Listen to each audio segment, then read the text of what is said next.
Hello, ladies and gentlemen. Welcome to the CEA week number 6. My name is Fear Dragon. I am joined here by my good friend, the ever so handsome and still very musically talented Kwame Tempo Mensa. How's it going, dude? Man, it's going great.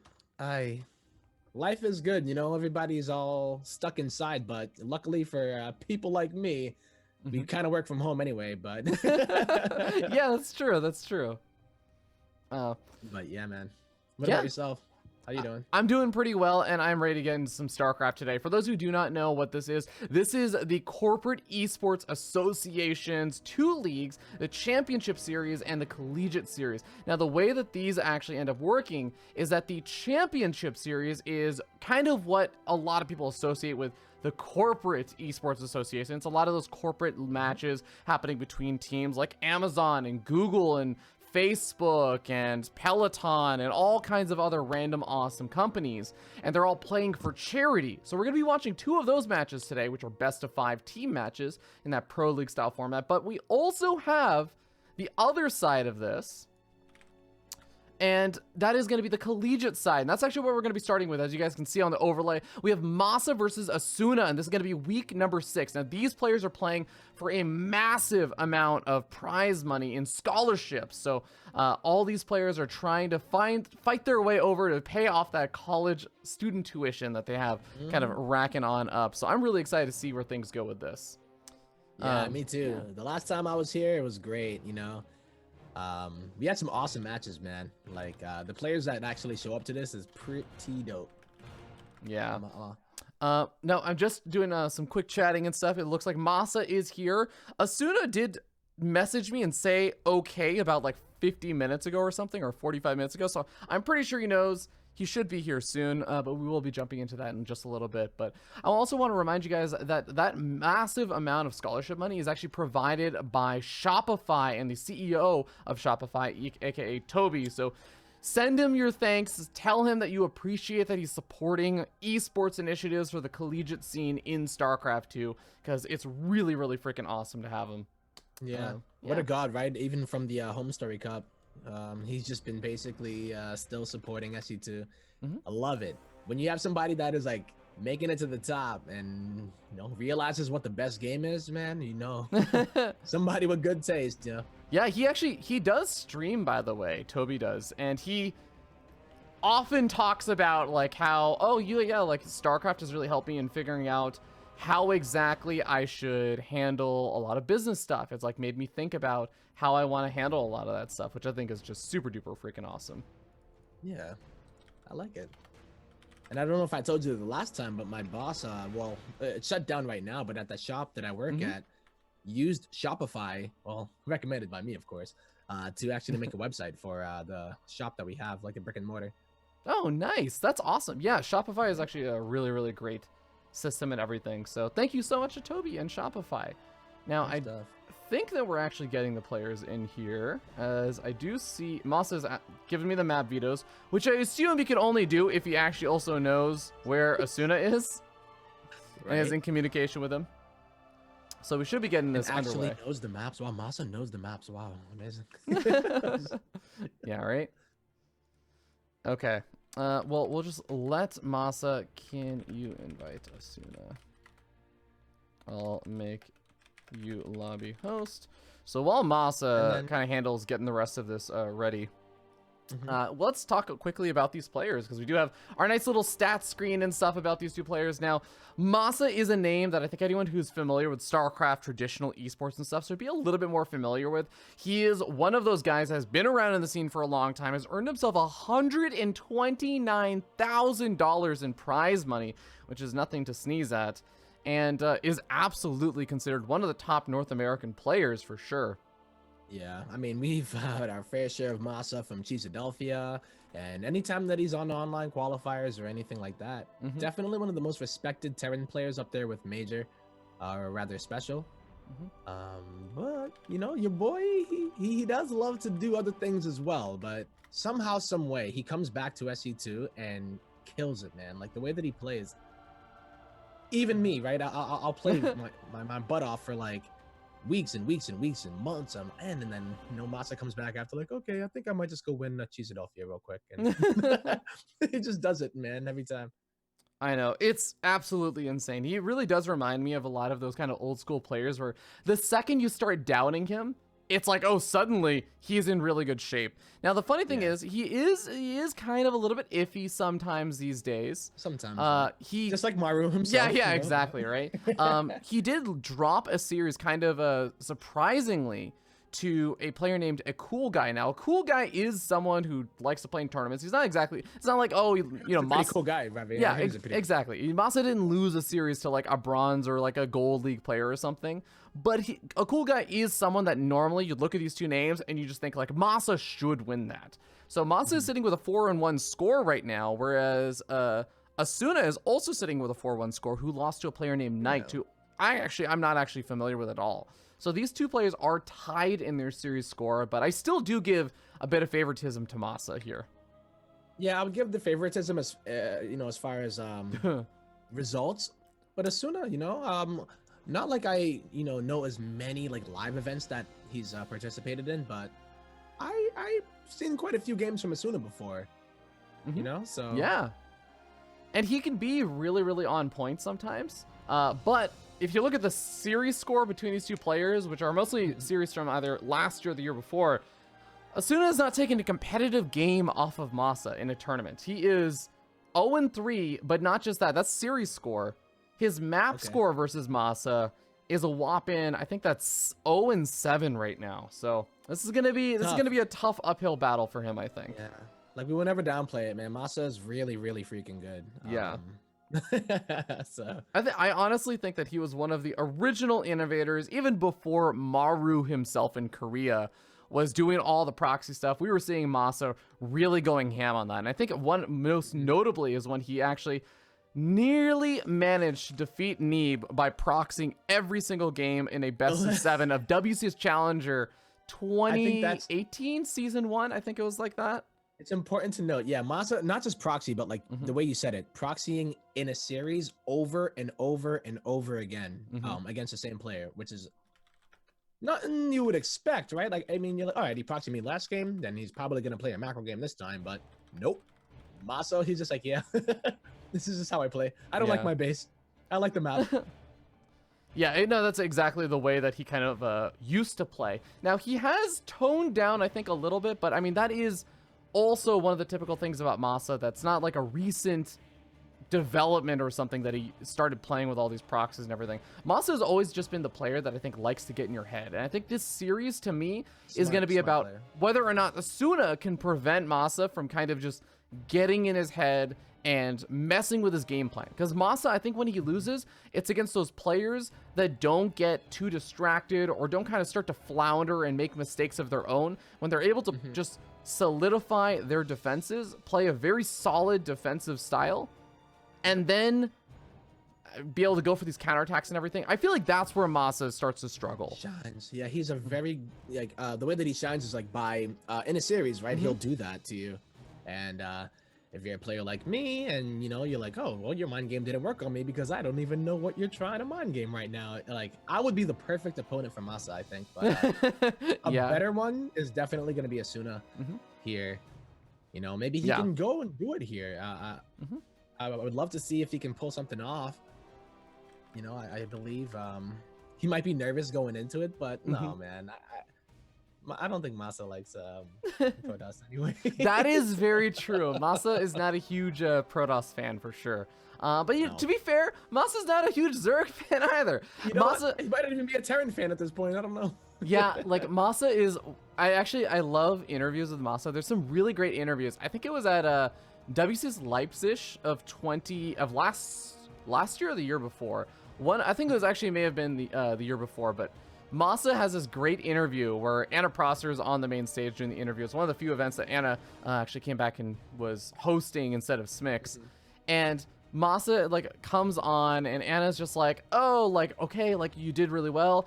Are you gonna try? Do you think you can win? Do you think you can like beat your next opponent and stuff? And he's like, well, no, Protoss is pretty broken, so probably not. I'm like, Really? It's like Masa, Like really? on the main stage, he just beat a Protoss player and he's complaining about how imba Protoss. And I'm like, all right, Masa.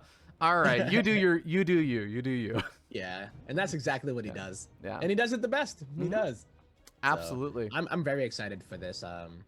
What is this going to be, a best of 5, I believe? It is a best of 5. Now, the format for all of these matches, for both collegiate and also the team matches that are going to be happening on the championship series side, where all the corporations stuff are playing, are all best of 5s. But for this, the collegiate series is best of 5s for individual 1v1 opponents. As opposed to the championship series, where it's team pro league style matches. And I actually really like that we have this kind of little difference between the two series, just because I know a lot of it's hard sometimes when you're at a university, you're trying to put together these teams, and finding college students who will show up on time and all be here for their matches can be a little bit difficult. Yeah. Not calling out Asuna, but I'm just kidding. No, I'm just kidding. But no, I used to play in some of the old school collegiate StarCraft stuff, and I remember what it was like being in one of those clubs and trying to round up players. Everyone. Yeah, right? Exactly. I remember distinctly sitting there, and it's like 5 minutes past time, and they're about to announce a disqualification or something, and I'm sitting there on my phone like, dude, Murzar, get up! I know you're sleeping right now. You're just repeatedly calling them from in their dorm room and stuff. You you look up their roommate's name in the book of the school, or Facebook or something. You try and find their phone number, and you get their roommate to go message them or wake them up. Yeah. Oh, hey, we finally got Asuna. All right. So it was definitely a struggle, man. I really wish that my school had more SE2 activity in it. We had a little bit of a club, but I don't think I really participated in it because I was really bad when I first started, obviously. But I got into SE2 towards the end of college, and it was actually my friends from college that got me into it. I think I told the story when I went up there, and guys, I'm like, what are you guys doing? What are you playing? What is this game? And then my birthday rolls around, and they're like, this is that game. Have fun. That's great, man. Yeah, it's cool how everyone kind of has their own little stories on all of this. But I think we are finally ready to jump into the game, or in just in a little second. We got to wait for the players to actually ready on up. But then we'll be getting started in this PVT. Now remember, again, best of 5. And this is also week 6 of 7 weeks for the CEA. So as soon as Masa is ready, we'll get started. But I was going to say, 7 weeks before the playoffs. And with week 6 rolling around, that means that there are only 2 more matches left for you to really start pushing your score a little bit higher before we end up having things like up-down matches and stuff for the championship side and whatnot. So these are really, really important matches. These are make or break for a lot of these players, including for seeding on seeing who you're going to face off against. Oh, man. Well, we're getting to that point. It's grind time as we do get into it. So yeah, both players are ready. The first map is going to be Nightshade, by the way, guys. And yeah, I'm excited. I'm wiggly giggly right now. Just waiting. Just that, waiting time where you just wait for that ding. I know. We're just sitting here waiting for Mossy. He's like, 1 second. Okay, ready. Asuna's ready, and then we'll get started. Tempa, do you want to put on? We could put on a special skin set for one of these guys. Do you have any preferences? You got to be quick though, because we're starting the game. I don't know I'm only familiar with the Zerg. Okay. Let's see. Oh, too late. We missed it. I was looking. Is there a DT skin set for Asuna where all of his units are invisible, or no? We could try looking for that one next time if Asuna loses this first match. But if he does okay, then we'll think we might skip it. All right, but yeah, like you said, Nightshade's going to be that first map, and it's a pretty fun. I really like Nightshade, but I mean, me too. I also like it because I think it's a great cannon rush map. But besides that, because I don't think Asuna is the kind of person who will try and cannon rush a Terran player, but I think this is actually a really nice kind of map that has been around in the map pool now for a little bit. People are used to it. It's got a lot of really good standard stuff, and we'll be able to talk about all that in a second as we jump in and introduce the players. We're going to be starting up here in the top left-hand corner of the map. The blue Terran player from Ryerson University. It is Masa. All right, and in the bottom right-hand corner, representing McMaster University, give it up to Asuna.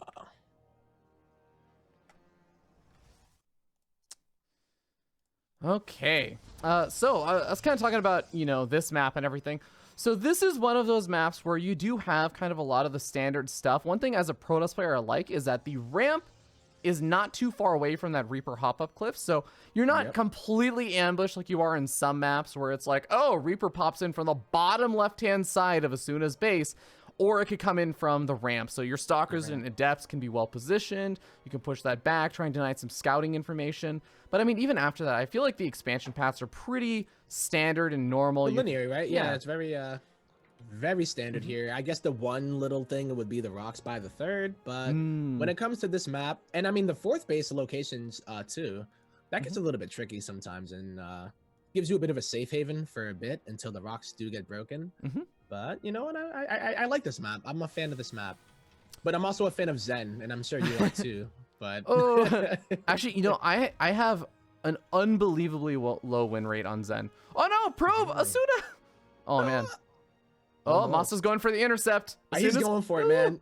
Oh, most exciting 1 minute and 50 seconds you've ever witnessed. I actually think that probe was a quarter of a second away from being able to regen a hit point and survive that. But hey, we do have Masa going for the fast factory over here. Does not plant down that command center. And I want to note, Asuna did go into the main, but he didn't go to scout the second gas geyser. Second gas hasn't been scouted, but it may have looked a lot like this was just going to be a one Rax expansion play for Masa.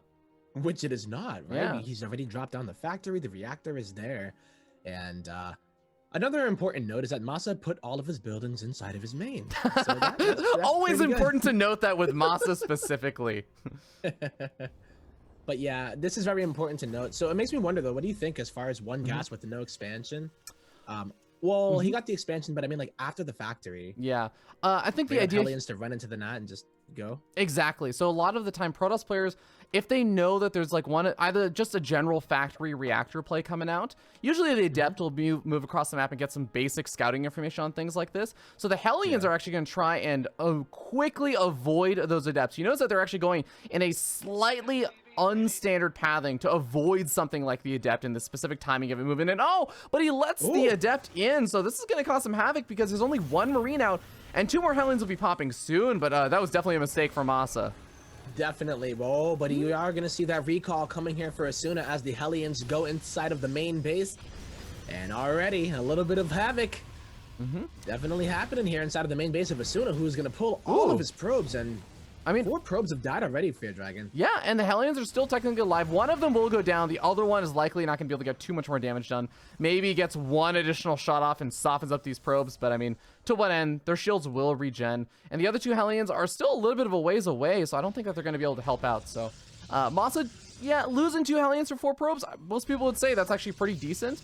And he forced out a recall on the Adept. Not only that, but he got a full scout of the base. So he knows that he doesn't know about the DT shrine, that's for sure, but he did see the Twilight. Yeah, the kind of funny thing is that Asuna scouted out that there was a fast starport being built and saw that there was a tech lab on the barracks being built next to it. So he might be able to think, okay, the potential of Banshees is coming, especially after a Hellion opening. But it's always possible with Masa that you might start overthinking things. Masa is exactly the kind of player that would say, okay, you scouted this, so now I'm going to switch up my plan. But he's also the type of player who will go a level further than that and say, you scouted this, so you think I will switch up my plan, so I won't switch up my plan. And I'll do it. Yeah. And he's going to do it, man. He's going for the clone Banshee right gets now. found by the Warp Prism. And Asuna even actually moving that Warp Prism really does show that he noticed the Banshee. He immediately fires up an Observer and has a good sense that this is likely going to be with Cloak. All right, so Asuna, it's more so about dealing with the Banshee because Masa's Banshee control is really good. So, you got to take that into consideration. You might have the Observer to see it, but the way that he can maneuver his Banshees is pretty majestic, the way that he goes with it. Yeah. But Asuna with the DTs, man, making Fear Dragon wiggly giggly. Oh, but the Banshee is getting some damage done. It does finally go for the Cloak, but it does eventually start getting found out by that Observer. At the same time, like you said, the DT is moving in, but only 1 DT actually there, and it immediately gets scanned. It does kill 1 Marine, and the Warp Prism survives, but I would definitely say Masa got more damage there. Yeah, it's kind of crazy too, right? Like the Banshee didn't really care that it was, detected, and then got 5 kills, gets another scout, and did he queue up another one, or He I see did the get a Raven in the second. production? Oh, okay, yeah, it wasn't the main. So yeah, the DT definitely did not do as much as Asuna was hoping for. So let's see if Asuna can do something with these charge lots that are, I think it just finished charge. Yeah, I think this is becoming a full-on all-in charge lot DT all-in after all of this, because Asuna does not have the gas guys without the natural, does not have a third base, and actually doesn't have defenses over here. The stalkers are finally making their way over, but actually with the observer being so slow, it does mean this Banshee can actually just escape out of here and threaten Asuna even more. The double warp prism to drop out maximum number of zealots and archons over here. Is this going to be enough? We're about to find out, Fear Dragon. We're going to see the warp in of the zealots coming through. Now, Masa does have quite a few units here, but is it going to be enough? Oh my god, this I've is never actually seen something quite like this before. Yeah, this is actually so cute right now. The Archon's doing so much damage right now to those SCVs. Wow, 11 workers go down. Asuna does have a bigger army value right now. Masa getting blindsided out of nowhere has really no answer to this, man.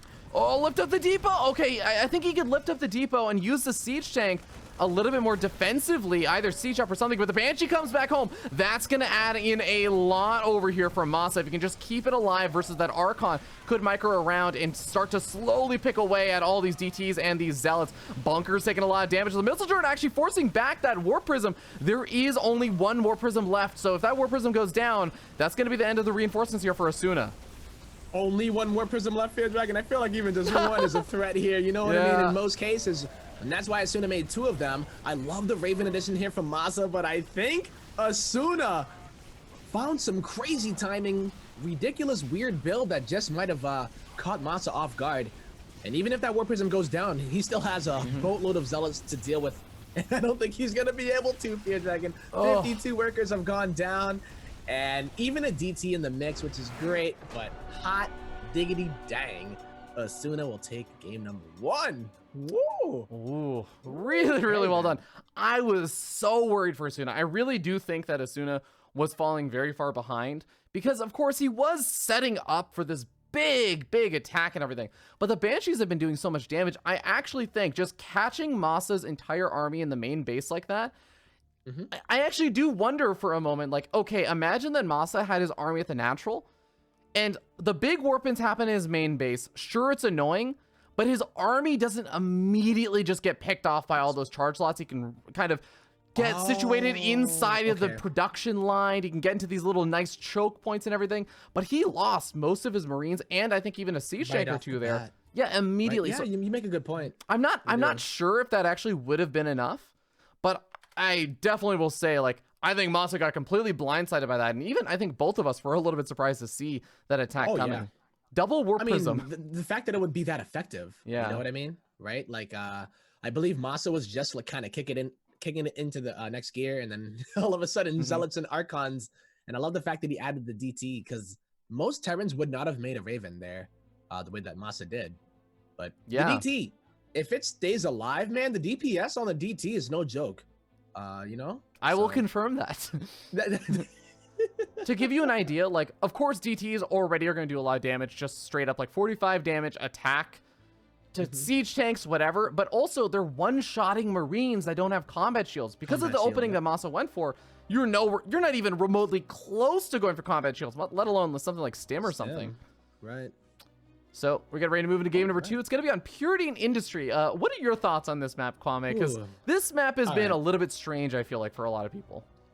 I had a really awesome game on it yesterday, but man, 2 days ago rather. But I like it. I like the map itself, okay? But there's one caveat that I have is the fact that when you try to spread creep on the left-hand side, like if you spawn left, the way the creep spreads, man, like the map takes precedence over the creep. And it pisses me off, man. Oh, yeah, I could see that being annoying. I could definitely see that being annoying. But other than that, I think it's a fun map. You know, a very unique map. Yeah, especially with all these little inhibitor zone generators and stuff where it slows down air units, but it's also still so close that you still have those people who are kind of questioning, like, I think it's still worth going for air units and doing like these quick air rushes with mutas or banshees or, you know, phoenix plays and stuff. Yeah.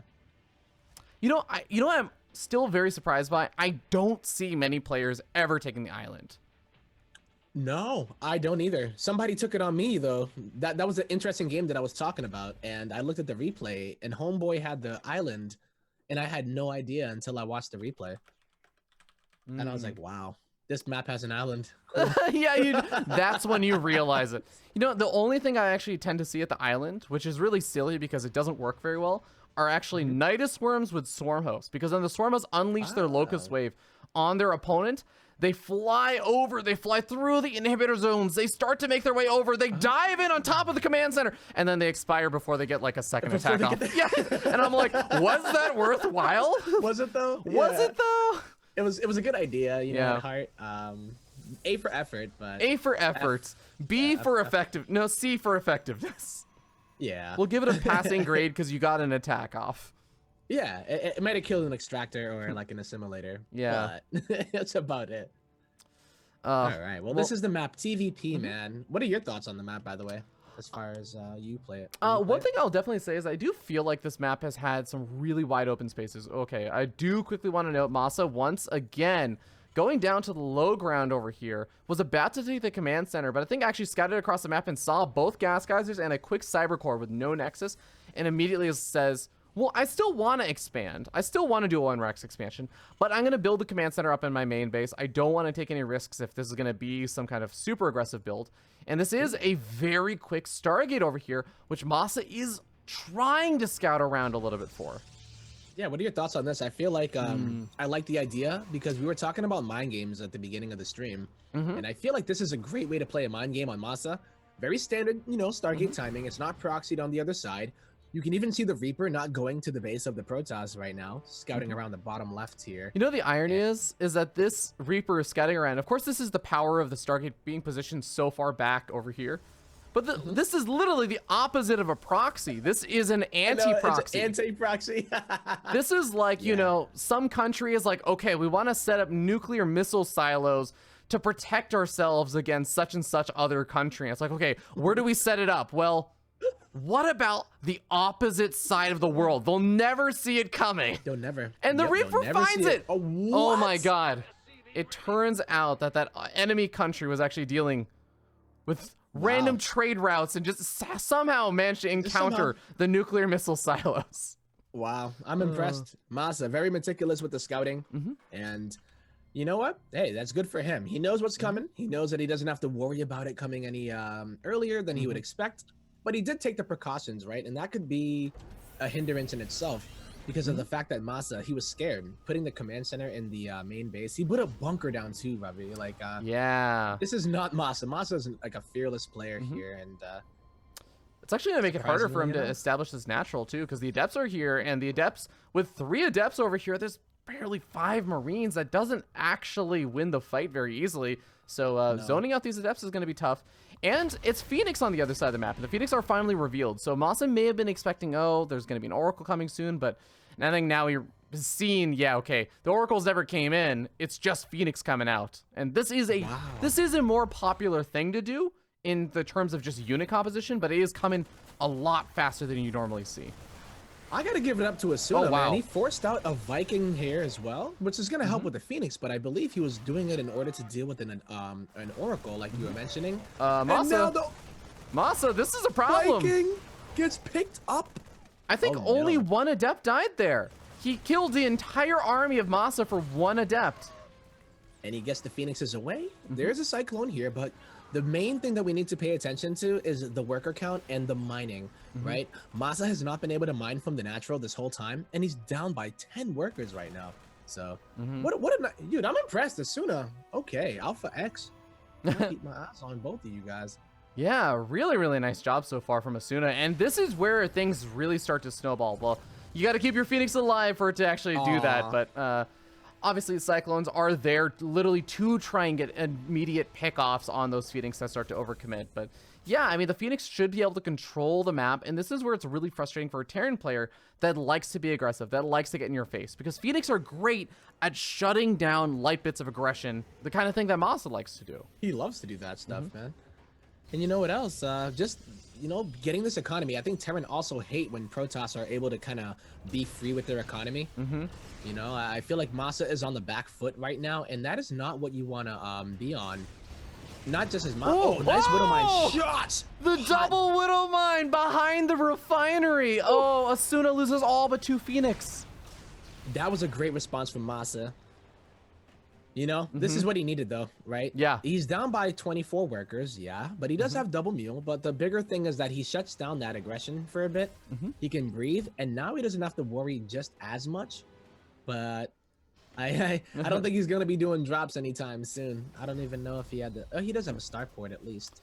Yeah, I agree with you that I think it did give him a little bit more life in this game. I still think there are some. He's a little bit on the struggle bus still, but I mean, just being able to pick those off really does mean. Like I would say more than anything else, now he's not going to consistently be taking as much damage to just Phoenix run-bys on his SCV line and stuff.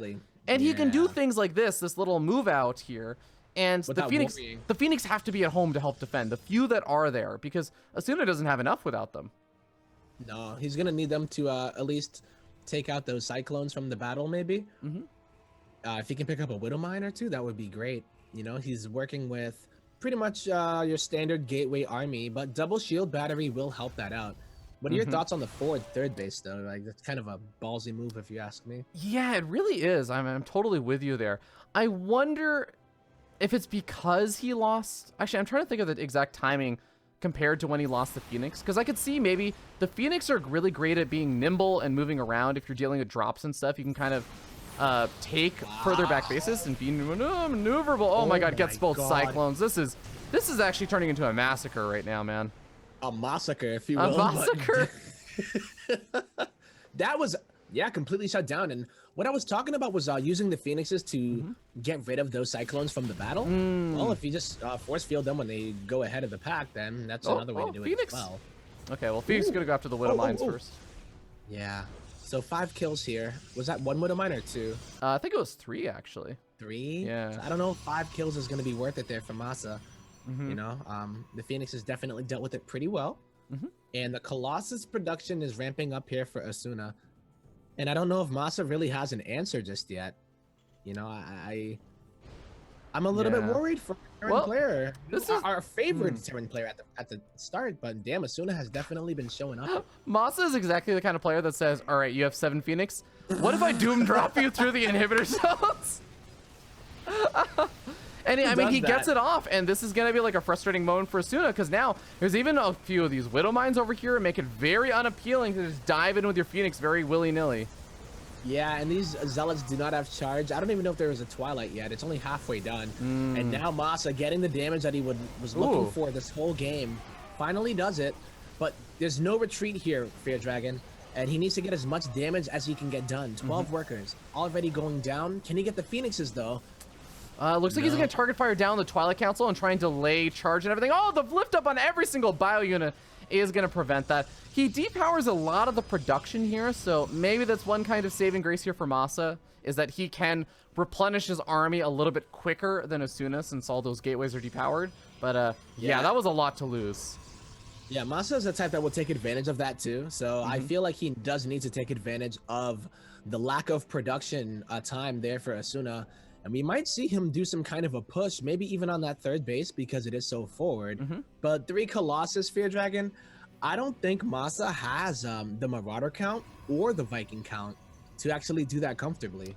No, and he lost all of his Vikings actually to the Phoenix when he was trying to go for that Doom drop. He had like 4 or so Vikings that were starting to pile up, and then just immediately they encounter all the Phoenix and boom, they all went down very, very quickly. It was a one-way trip, man. Yeah.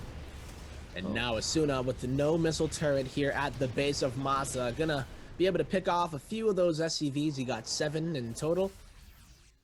And it seems like these Phoenixes are definitely paying for themselves already. And, I you know, surprisingly enough, Masa has a bit of a supply lead, but I don't know how he pulled it off. I don't like you're a wizard, Masa. But Yeah, it's a little bit silly, but I do think that a lot of that is just because the production slowed down a little bit while Asuna was one, repowering the gateways, and two, teching up to Templar Archives to get up Archons. Yeah. No Storm or anything just yet, but I mean, Asuna I think has been doing a little bit more stuff that is, it takes a bit of time for that stuff to ramp up. But I think now he's actually going to have the ability to really start overpowering Masa. oh yeah, we're gonna start seeing that. Now, something to note is that the Forge only completed recently, and I believe when that pylon went down that was powering the Twilight, that went down as well. So he's down in upgrades, man. Masa's working on 2-2, and Asuna's only getting +1 right now. That is a pretty big deal. Pretty big deal, yeah. Yeah, I know a lot of people say these days like that PvT is the most important matchup for upgrades. Like there's importance for upgrades in a lot of other matchups. This is one of the most impactful one. This one Marina's 4 kills. Run! Oh my god. Not like this. He's like, you know what? I lived a good life. Hey, It was worth it. I'm gonna retire here. Reading a book. Yeah. Just reading a book. Okay, see, you take the warp prism here to the island base to warp in zealots. Why not just drop a probe off? Yeah. Come on. Okay. Well, we might be seeing an engagement at the same time that the prism drops off some zealots in the main base. Asuna is trying to distract Masa, and Masa does not have a whole lot of units inside the main base to actually deal with those zealots. He's trying to use the reinforcements while microing back all of these Widowmines going off on top of the Archons. Is this going to be enough for Masa? It could be. No, he's pulling the SCVs off the line. It does not look like a lot, but you know what? There's not a big front line for these Colossi. Yeah. You know, it's only Stalkers for the most part. And when there's a lot of Marauders, those Colossi are going to be pretty vulnerable, as well as those Stalkers. Oh boy. He lost a lot of workers, but I think he's going to clean it up. Just barely. And he cleans up the zealots in the main base. They all got choked up because Asuna now warps in 4 or 5, maybe 6 more zealots over here. But I think that is just going to end up being a big loss. Now, Masa, like you said, lost a lot of workers. 42 workers going down. But he does have an army supply lead, and I do think he has the ability to get some counter damage on if he immediately moves. He needs to, because he has the upgrade advantage as well. That would be the perfect time, and I don't know if he realizes that, but Masa is a pretty smart guy. I'm sure that he does. And without Storm being there, and he cleaned up pretty much all of the splash damage.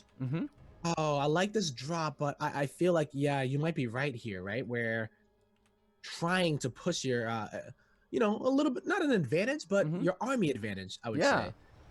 Even at the third base, right? Yeah, and he's going to do it. But Masa, who might have try to say what Masa should do? He's going to do 2 things at once. Drop the Widowmines while pushing here through the middle. Yeah, the Phoenix are going to be out of position, but they are getting some nice economic damage done, picking off not only these SCVs, but also the Mules. Like you said, that Widowmine drop is going to be coming on in. It walks straight over a cannon, but he's also getting ready to move in on the other side, and I think Asuna's distracted. Oh! Whoa! 10 kills. Okay. Monster kill. And Masa is actually not going to push in there. He sees the Archons. I think he also saw the High Templar. And here's the thing. There's no indicator for a Protoss player having Research Storm. There's not like the High Templars suddenly have like a book in their hand, like, oh, I am more studious or something. It's just they have Storm or they don't. And you see High Templar and you have to be wary of the potential, especially when at the 14-minute mark, like Templar Archives has been done for a while. Yeah, you would assume it, right? And maybe that is what he was doing. Maybe a bit more timid. The Phoenixes have been putting in work. So during that Widowmine drop, did you see how 4 Phoenix lifted up this Marauder for the entire duration of Graviton Beam? And just because of the 2 armor upgrades, they still couldn't even get half the damage. Nope. They tried though. But like I was saying, well, okay, good Storm over there on the right side for those Vikings. But oh yeah, there was actually some Phoenix harassed by the 4th base of Masa during all of this. Good EMP gets all of the High Templar except for maybe a few. I think the 2 in the back do have a bit of energy. He only has 1 Storm here. Yeah. That's all that he has right now. There's another Storm going to be available in maybe another 20 seconds, but actually 8 more workers worth of damage being done by the Widowmine drop once again. Another Widowmine trying to burrow more aggressively forward. A Storm does go out and softens up a lot of this bio. Then looks like a lot of these ghosts are also going down, but the last of the Storms are now gone. Warp Prism trying to warp into the back. There's some Stalkers coming in from the right-hand side as well, but I think that Masa actually has a little bit too much of the Colossus are being jumped on, and with those being gone, it's just the Zealots. Upgrades, man. 2-2 versus +1, +2 finished during the battle there, Fear Dragon. And if Asuna could have waited just a little bit of time, maybe it would have worked out better. But now we're looking at a armyless Protoss player versus a very, very aggressive, hungry Masa. Yeah, 65 army supply for Masa, 24 right now for Asuna. And he's got, what, 4 High Templars that don't have Storm, a Colossus, 3 Stalkers, and a Zealot. Meanwhile, Masa still has all the rest of this army left over, still has some medevac energy and everything for any stims. And he is going to be establishing another base. Now, I do wonder again, when is the right time for Masa to push out? Because I really do feel like right now is a great time. The longer you wait, the more energy these High Templars are going to have, the bigger the chances are that your opponent can win with a lower army supply. I agree here. The economic advantage definitely going to Masa finally. He's definitely brought himself back into this game. He has the ghosts, and if he can get that, all of those Protoss units are also clumped up. Oh my god. 5 High Templars. EMP upgrade. 5 High Templars. He gets every single one of them. No storms available. Asuna morphs into Archons, but it is going to be a little too late. Actually, a very much so too late. Yeah, that should be it, man. Never want to call it early, but Masa with the perfect EMPs. He has the army value even here. I don't even think that's his full army, to be honest. But well, I mean, it's 90 supply versus 10. He has 9 times the army supply of his opponent almost.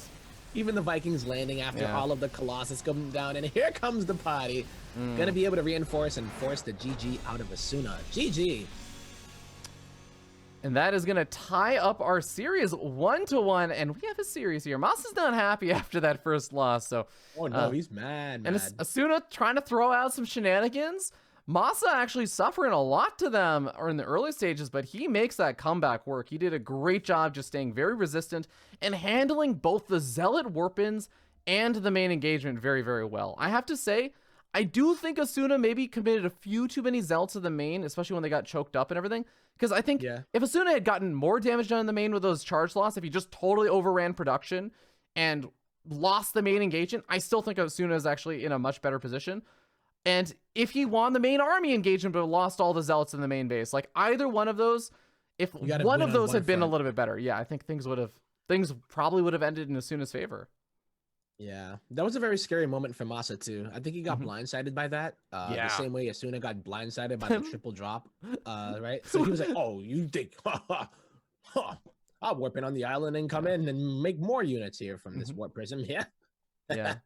I absolutely still love that Masa is exactly the kind of player that will tax you mentally by doing things like saying, "You have 7 or 8 Phoenix. Let's load up for a Doom drop through the slow inhibitor zones." Like, that's just one of those things that you think like, God, why would you do that? If my Phoenix were over in the dead air space, I would have caught them, and you trying to escape back to land where you can unload would just take longer, and it would have just been a disaster potentially. But Masa, I think maybe had some sense of like a Marine that ran forward that we didn't catch, or he did scan ahead and check the actual main base with a scan to see whether or not there were units there. So, I mean, he did have some information, but, like, I think it's exactly the willingness to take risks like that for Masa that make him such a scary player. Yeah, it's like driving a Subaru, right? 4-wheel drive, everything's safety, everything is good. I don't have to worry much. And then, like, this kid in a smart car just goes head on the wrong side of the highway and crashes into you, and somehow your Subaru gets totaled. Yeah. It's like, wait, what the hell just happened, man? That's actually a great example. Yeah, it doesn't matter how safe you're playing if your opponent is playing like an absolute madman sometimes. There's actually a really good old martial arts saying, which is there's two men you should fear the most. One is the man who knows everything. It's the man like who has trained his whole life in fighting and all this stuff. And the other Sun Tzu? is Sun Tzu, right? And the other is the man who knows nothing. Nothing. Because he is desperate and will do anything to survive. And I sometimes feel like when you watch players like Masa and stuff, it's like anything goes. That's actually what's really scary about him. Absolutely. No, I like that saying though a lot. It's so true, you know, because it's like that whole thing we were talking about when it comes down to the mind game. And a lot of the times I will say when I'm streaming, I'll be like, look, man, if I don't know what I'm doing, then how the hell does he know what I'm doing, right? Exactly. See, you get it. You get it, man. I live by it every day, all day. All right. Well, Golden Wall is a pretty fun map, and you know, this is actually a map that I have not. Okay, I have played some PvTs on it, but I can't rush, so I don't actually know how this normally does play out. Just because usually on this map, I feel like what a lot of people have noticed is that usually most of the engagements tend to be on either the top side or the bottom side of the map, because this entire south side is walled off by these mineral patches. So if someone decides to mine some of these out and expand down over there and start expanding all the way down to that south side, then you can potentially have some safer bases and stuff. But I mean, that's a great opportunity. I was gonna ask, have you seen a game that ever like got to that point though yet? At least, yeah, I'm trying to remember who the players were. It was a PvZ, and I think what we ended up seeing was the Zerg player was actually just expanding all the way down through the like the bottom side, or sorry, they were expanding a lot through the top side, and the Protoss player was expanding through the bottom side and going for like really heavy carrier tech. I think this may have been in the CEA last week. I think I was casting with Zombie Grub or something. Nice. But yeah, it was a really cool game, and the Protoss player gradually was able to just get up a large number of like air toss units and push across the map with that. And they were able to, like, you know, it's funny when you are pushing through the south side to cover your bases also. The funny thing is, you're actually going to be, the first base you're going to encounter for the Zerg is maybe like that low ground base if they take that, but it'll be the main base. You're gonna right like after. it's so opposite to how most maps work, where it's like, well, normally you'll encounter the natural and the third base and the fourth base and all these forward bases first, but if your opponent's expanding to the north and you push through the south, you're gonna hit their main first. Yeah, I watched too much Catch and Bly. You're like, that's very all they normal. Do is take the gold. Yep, they take the gold, and then the game is over within the first like 5 minutes. So I can't say that I've seen a PvT for that matter. Yeah, that goes to that stage. I am really curious. Many Terran players actually decided to take like that low ground, the other opposite side, natural that Masa took, because I mean it's very easy for a Terran player to just build it and then float it and lift it off to the third base location. I guess there's. I'm surprised I haven't. Yeah. Later on, like when you're getting a third base, I can see that like, oh, there's fear of an Oracle or a Warp Prism or something. That could be annoying to defend, but I mean, really early on, there's nothing a Protoss player is gonna do. You're right. Yeah, Adept you don't have to worry about for sure. Yeah. And maybe he doesn't have to worry about it at all. He snipes it off. That's really good pick off. Yeah, really good pick off there from Masa. Getting a much better start to the game than he did in the last one, right? Like, the crazy part about last game was that Masa ended up playing very scared in the beginning and very safe, almost un-Masa-like, you know? And now he's, full confidence ahead. He's going in. I see 2 Hellions moving across the north side of the map, but yeah, they're taking the scenic route here, Fear Dragon. Oh, wow. Yeah, very scenic route. This is like saying, I want to go from Northern California to Southern California. It's like, well, New York is a pretty nice place too. It's just, let's go to the East Coast. Let's drive an extra 2,000 miles around. Or let's fly across the Pacific, and then fly around the world and over the United States and then get to, that seems like where he decided to go. But I mean, it is going to make sure that Hallucinating Phoenix and everything will not be able to catch this. Another Adept Scout will not be able to find this. And there's really not a whole lot over here. Asuna does not have a proper wall. He does manage to catch the drop that was heading over to the main base, but the drop does manage to unload, and the Stalkers are not target firing down the Medevac. So Medevac now going to start taking some fire, but the Stalkers, one of them has already fallen. And the Hellions going ham. Strange timing. Oh, it was more so about the Hellions. They're the star of the show here. And I think this was a pre-stim drop from Masa. 3 Hellions being alive is still super scary as 16 workers go down. And that number is going to continue to rise if these probes don't get out of there. Oh my god. Oh, I'm so afraid. There's still 3 Hellions alive, and the probes started going back to mining. But this, like you said, this is brutal damage. A Terran player up 10 workers, that's not supposed to happen. Never, not in this matchup, right? Even though the third base is up for Asuna, he can Chrono boost out 3 probes at a time. But, Masa is like the 1, 2, 3 kid, right? Like, he'll hit you with the first one, and the second one is on the way, and then the third, is like the kicker. Exactly. Yeah, Masa is not kind of like, he has his 1 base all-ins, but his 1 base all-ins have wonky follow-ups that oftentimes will catch you off guard. So you always have to be ready for the next step from Masa. And it's not necessarily the same way that you have to be wary of the next step from, say, like a normal macro player or something, because normal macro so player, like Semper, right? Yeah. Semper versus Masa is like a whole 2 different races pretty much. The snipe on Stim potentially. SCV is not being pulled to repair. That's going to be a quick snipe off. Very, very nicely done. Beautiful. That buys Asuna so much time. You know what was so sick about that? The fact that he used a hallucinated Phoenix to blink in there too. So the only thing that he really lost was that hallucinated Phoenix. No resources at all. He gets stemmed, and now he can breathe for a little bit. So maybe he'll capitalize on that, you know? Or I think the more important part is the fact that he has the third base, right? Like, that's like the scariest time as a Protoss player. Oh, you take the third base, and then you're expecting... His third base probes. He's not actually mining. I hope he notices this soon, because otherwise, you know, what good is the third base if you're not mining from it? Yeah, Brood War. Gotta rally those probes every time they pop out. There's no rally points, right? Nope. He must have been playing some remastered maybe before. Yeah. There we go. Well, I totally agree with you, though. I think that Asuna, once he starts getting mining again, I do think that just because you snipe off Stim, you buy yourself an extra minute, almost 2 to 3 minutes, especially with the fact that Masa did not immediately start Stim, I think. So no, and he's doubling down now. So this push is gonna be hurtful. But what were you saying?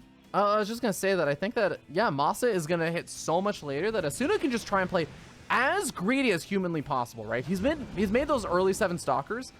All he's made since then are 3 additional zealots. He still had the sentry from earlier on. He is doing nothing but teching and getting upgrades, and I think that is the way you need to play from here. You know your opponent's attack is delayed, so you're not gonna have to worry about defending. So play greedy, catch back up, and then you should have the economy to power out the units you need. Yeah, he needs that third base to kick in, right? Because if Stim was finishing at the time that it was supposed to, this push that Masa's about to be setting up would be hitting right now. Sure, it wouldn't have combat shield, but at the same time, he would be getting his third base probably ransacked right now. Like, I don't feel like that third base would have been able to be held had Stim finished at the proper time. Yeah. Stalkers do spot out that the third base is being taken at this low ground position. The SCVs are also starting to mine out those mineral patches a little bit. And here comes Masa's push out with Stim and combat shields both done. Whew. So this is going to hit pretty hard, you know, I'm not going to lie. And the fact that he's mining out and hitting the main like we were talking about earlier, rather than going for the third or anything like that, he's going to try to set up a position here. But I don't think that the tanks can get into a position that is going to really threaten too much. But it's more so gonna. Oh wow, he's actually mining it out. Oh, actually, wait. Okay. He's gonna go through the center. I think it's because Asuna spotted all the stuff out. But Asuna might lose the warp prism. But he does spot out that the minerals are being mined out, so he knows that the potential's there for this army move through the north side. I was gonna say though, I think it's really important that Asuna mines out the entire mineral patches, because I agree the siege tanks can't get into too abusive a position. But if you siege those up and the zealots cannot close the gap because the minerals are still there, that's where things become problematic.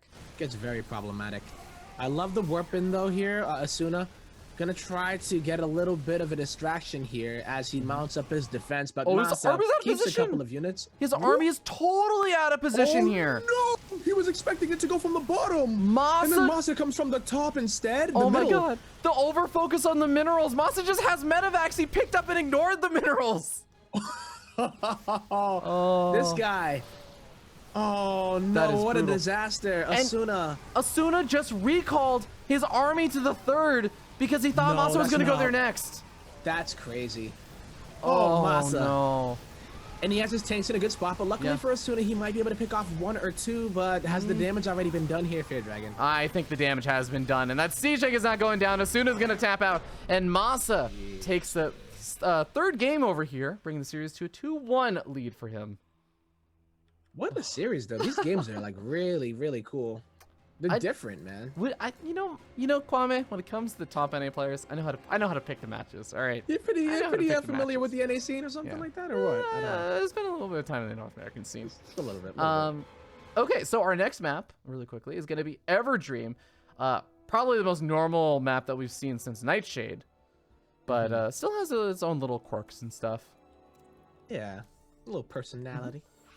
Yeah, but I mean that last map is a very different one, right? Like, yeah, absolutely. I mean, I really love that we get to see the map acting as different, As opposed to a lot of other maps, like there's quirks that a lot of times players will just straight up ignore. You just actually don't see them really get utilized.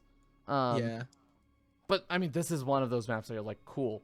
We can't. fully get you. It's really hard to ignore. It's like Prion Terrace. Like, hey, we're gonna put a gold in inside your Lord. natural. Try to ignore me. No, I'm gonna go to my third base location and take. Wait, that's a gold too. Oh, okay. Yeah. Oh, yeah. I feel you on that. Okay, well, as soon as the players give the ready, we can get started on Everdream. A reminder that, again, with Masa now being up 2-1, if he wins this next game, he's going to be sitting 5-1 in the kind of Swiss format over here, as this is, again, approaching that time where we're going to be making it to the playoffs soon. Every single win matters so much right now, with only really one additional week after this that they're going to get to play. To improve their score and everything. So, and I will also note really quickly, since I didn't mention it before, but normally CEA is happening every Saturday at kind of the same time at 5 p.m. Eastern, 2 p.m. Pacific. But next week we are going to be on break. So, Okay. but yeah, and then we'll be back Is it with Easter weekend next weekend? You know, I think it was originally Cheesadelphia weekend. I actually think that was part of the reasoning for it. It might also be Easter or something, but I am not good with that. Yeah, kind of yeah. Cheesadelphia was gonna be on Easter weekend, so yep. I mean, hey, maybe it works out. Yeah. Fear Tempo or Temp Dragon? It's actually Team Darkon. Yeah, you're way off, bro. Sorry. Yeah, nice try though, Steve. Nice try. He did try. He did try. Also, I don't think there's no like official. Here's the thing. Let me actually tell you a little secret about StarCraft 2, quote unquote, professional or semi-pro players. If they officially announce that they're retired, then they didn't retire. No. Because they'll be back. If they never announce it, then and they just gradually don't ever play, then at some point 8 years later you can say that they retired. Retired because you're like, wait a minute. How come this guy hasn't played anything in like 8 years? You know? Almost and it no usually one. takes 8 years, I think, right? Yeah, it's about 8 years. Okay, Asuna. Okay. Oh. He's trying to get in Masa's head right now. He sees that there is, in fact, no barracks over here and immediately plants down a pylon because he wants to make sure that there is not a full wall over here. And Masa's barracks is just behind the mineral line. Yeah, so he was playing a mind game himself, making it look like he was going to proxy it.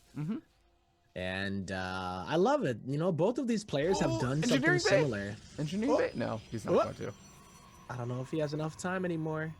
He doesn't have the minerals yet. Yeah. And he's not going to bother. Oh, but it's so annoying at the same time. He's doing a great job with this. Look at how annoying this is, man. Oh Two my probe god. Spear Dragon. Oh, he starts up a supply depot. What? No! It takes up less space, so it's easier. Okay. 25 minerals for a little... Oh my... Okay, as soon as I sent both pros back into the main for a second. So I was a little worried. He was just like, nope, I'm all inning now, but yeah. How long has it taken him to get this base up, though? Easily an extra 30 or 40 seconds, I think. Yeah, that's insane. Okay. And I mean, on top of that, I mean, Asuna did also for a moment think like, oh, this is a proxy Rax, because he didn't quickly scout out that barracks behind the mineral line. So he also, at the exact same time, thought like, okay, I need to get up my cyber core. I need to prepare for one of these proxy shenanigan builds. But in fact, it was just like a very quick reactor marine opening. Very, very normal. Lack of Reaper, though. That's about it. Yeah. So he's playing it a bit. Well, he was supposed to be playing it safe, but it doesn't look like the bunker is going to be up in time. And this Adept is going to be pretty annoying here for Masa. Oh, he's going to sack another SCV over here. Ooh. Oh, okay. He does get the SCV with the Adept. But the Adept does go down. So a little hit or miss, but okay. Asuna is throwing down the proxy gate. This is not the kind of proxy gate you throw up if you're like, well, I'll be able to warp in some Adepts or something later and do some light harassment after they move. No, this is like a, okay, we're going to end this one way or another kind of build. Yeah. He's adding a Twilight too, so what would you assume? Will you, I would as far as PVT goes? I would think usually something like Charge or something, but Hellion gets into the main base. And I think the funny thing here is that it's going to be about spotting very little. Because you see a Twilight Council, you're like, okay, you're getting Blink or something, right? Oh, it is going to be Blink. Okay, so a Blink Stalker all in. Haven't seen too many of these as of late, but I mean, it can be very, very effective. All right. Well, I mean, yeah, in game number 1, Masa did open very tech heavy. I believe this game is a little bit different here. As yeah, he's going for that Banshee, but you know what? No, never mind. I take that back. Yeah, he is opening very tech heavy. So Yeah. hot damn, I think that this might actually work out. The only worry that I have would be if the Cloak Banshee were able to, get into the main and Masa were to hold, because there's going to be no detection. Okay, well, there at least is going to be a Robo. Yeah, I actually am starting to think that this is less of an all-in now. And Asuna may have actually just been looking to do consistent, like there are ways that you can do this like consistent stalker pressure across the map. Once especially Blink finishes, you can just repeatedly keep poking. And basically it's a little bit of a micro game, right? You are consistently poking in at the front, trying to get free pickoffs on Marines and force out control from your opponent. That also messes with their macro cycles, reduces their army supply, and it really is just about who can multitask a little bit better with these kind of builds. And do you want to go into a multitask battle with Masa though? That's a good question. But hey, he's gonna have all these stalkers over here, and he's finding the SCVs, even joining a few SCVs joining the fray to help repair the siege tank up. And oh, he goes for the right click on the siege tank. He barely gets it, but he loses 3 or 4 stalkers there. Yeah, I mean, it's nice to be able to get that, especially if there's going to be a follow-up, but... Kwame, this Banshee is not going to get dealt with very quickly. Uh-oh. At least the stalkers do have blink. Oh my gosh. Well, there's a shield battery in the main. The shield battery in the main. That's going to be great here for Asuna. And I believe that could have been a lot worse, but 7 kills still, Field Dragon. That's pretty big. And still alive. The Banshee gets out. Yeah. It can actually join in. And remember, there were a few SCVs that were here earlier. It looks like they either got picked off during that fight. No, the SCVs are just a little bit further behind, but they can repair up that Banshee. They could, and that would be a great use for them, unless they run into stalkers. But yeah, this is a very awkward situation here for Asuna, and he's gonna target down one of the Banshees. It goes down, but do these Marines have stim or anything? No, it's just gonna be a very tech-heavy push. Yeah, I think that Asuna's got this, especially now that the Marines are so low on hit points. So it was a cute little push out there from Masa, but he's going to be bleeding off a lot of these Marines. And okay, high ground is going to save the Banshee for a little bit. Siege tank that was coming to reinforce does siege up and catches these stalkers by surprise. So Asuna does back out. But yeah, it's a pretty big deal.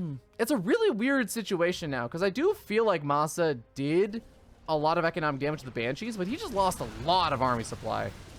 He did. And he's keeping the Banshees alive. He's Is he though? Okay, well, he was keeping the Banshees alive, and then like you said, he lost everything, man. And I thought that he was gonna keep those kind of more important units alive. Yeah. Without stim or anything like that, the Marines, they're okay, but not against stalkers here. And I mean, you look at how late stim is gonna be. Stim and combat shields just started now. So the stalkers have the ability to blink into the main base, and this is where things become really problematic for Masa. He's going to lose both stim and combat shields, which, to be fair, is only about 30 or so seconds. I was researching it, but that's 30 seconds longer than you wanted to have to wait for it. Especially when it's this delayed. Okay, he does scan and get the observer. That's very important. But there was a second observer. It's back at home, though. Back at home. Okay. No, that's big, Fear Dragon, right? With the third base coming up once again. I hope that Asuna can capitalize on that a little bit more this game, or maybe he's just going to go for it. Why would you build your third there? Oh my god. Okay. Well, Asuna pushing on in. Yeah, this is... Dude, Masa doesn't have anything. He doesn't have anything. There's no way he can actually realistically take even remotely cost-effective trades over here. More stalkers from the proxy gate finally get warped in and make their way on over. As we see SCV after SCV falling, I think that Asuna knows he has broken Masa, and we are going to be going to a game number 5, most likely. Most definitely. I love the Widow Mine position. Blink at the right time. Perfect by Asuna. Takes out Stim, and, well, he could again, but that doesn't even matter, Fear Dragon. GG is going to be called, and Asuna will bring us to match point, baby. Let's go. All right. I'm super excited about this, man. This is a really, really great series so far. And we got only one game left, sadly, for this particular series. But we still got more coming up after this, so lots to be thankful for. Wow. This series is going a lot, closer than I thought it would be. You know, I wasn't Yeah. like ruling Asuna out by any measure, but I am very impressed by the way that he's been playing. You know, even adding a little bit of mind games to it. He's playing very fun. I think I'm a Asuna fan after this. Yeah, I man. might have to look him up if he streams or anything like that too. No, I'm totally with you. I do think it's really hard to look at these two players and not say, okay, Masa is far more accomplished. Masa really should be the player that just takes the series. And maybe Asuna will take a game, maybe two, but like, you look at that. Make him good and all. Yeah. But I mean, the way that these games have been going, like, it's not as though Masa's just had complete control. It's actually, even the games that Masa's won, a lot of them, Asuna still is in a good position for some of these games. Yeah, like these aren't like bops by any means, right? Yeah, they've definitely been some. These, I don't know. I've just been loving this, man. As a Zerg player, watching a PVT and just learning. Yeah. Okay, well, we get ready to move into our next map, and that is going to be Eternal Empire, our final map, ace match for this best of 5. And after that, we're going to be going into the Facebook Linkstagram team facing off versus Raytheon on the Championship Series side. Then it's going to be the Google Unoob versus the Peloton Zealot Legs. And then after that, it's going to be back to the Collegiate Series. Yo, really? Peloton, the bike, yeah. Yes, exactly. That's what I was thinking. Yeah, it's that company. It is that company. And then the last series is going to be Star Fox, who's a low diamond player in the Collegiate Series, facing off versus Yankees, who's a high Platinum League player.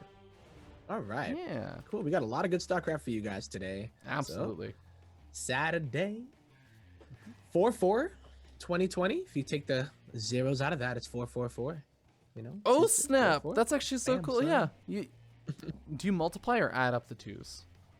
Very important question. Very important question, Kwame. I mean, if you add it, then it doesn't. No, I have nothing. Well played. All right, so just to recap some of the builds and stuff that we've seen from both of these players, more specifically Masa, because I do think he's a little bit usually more the trickster in these kind of series. Asuna, I think, is the kind of player who will mix in tricks like we've been seeing, but is not necessarily going to do it every single game. Masa is the player that I'm like, it's game 5. He's gonna do something strange.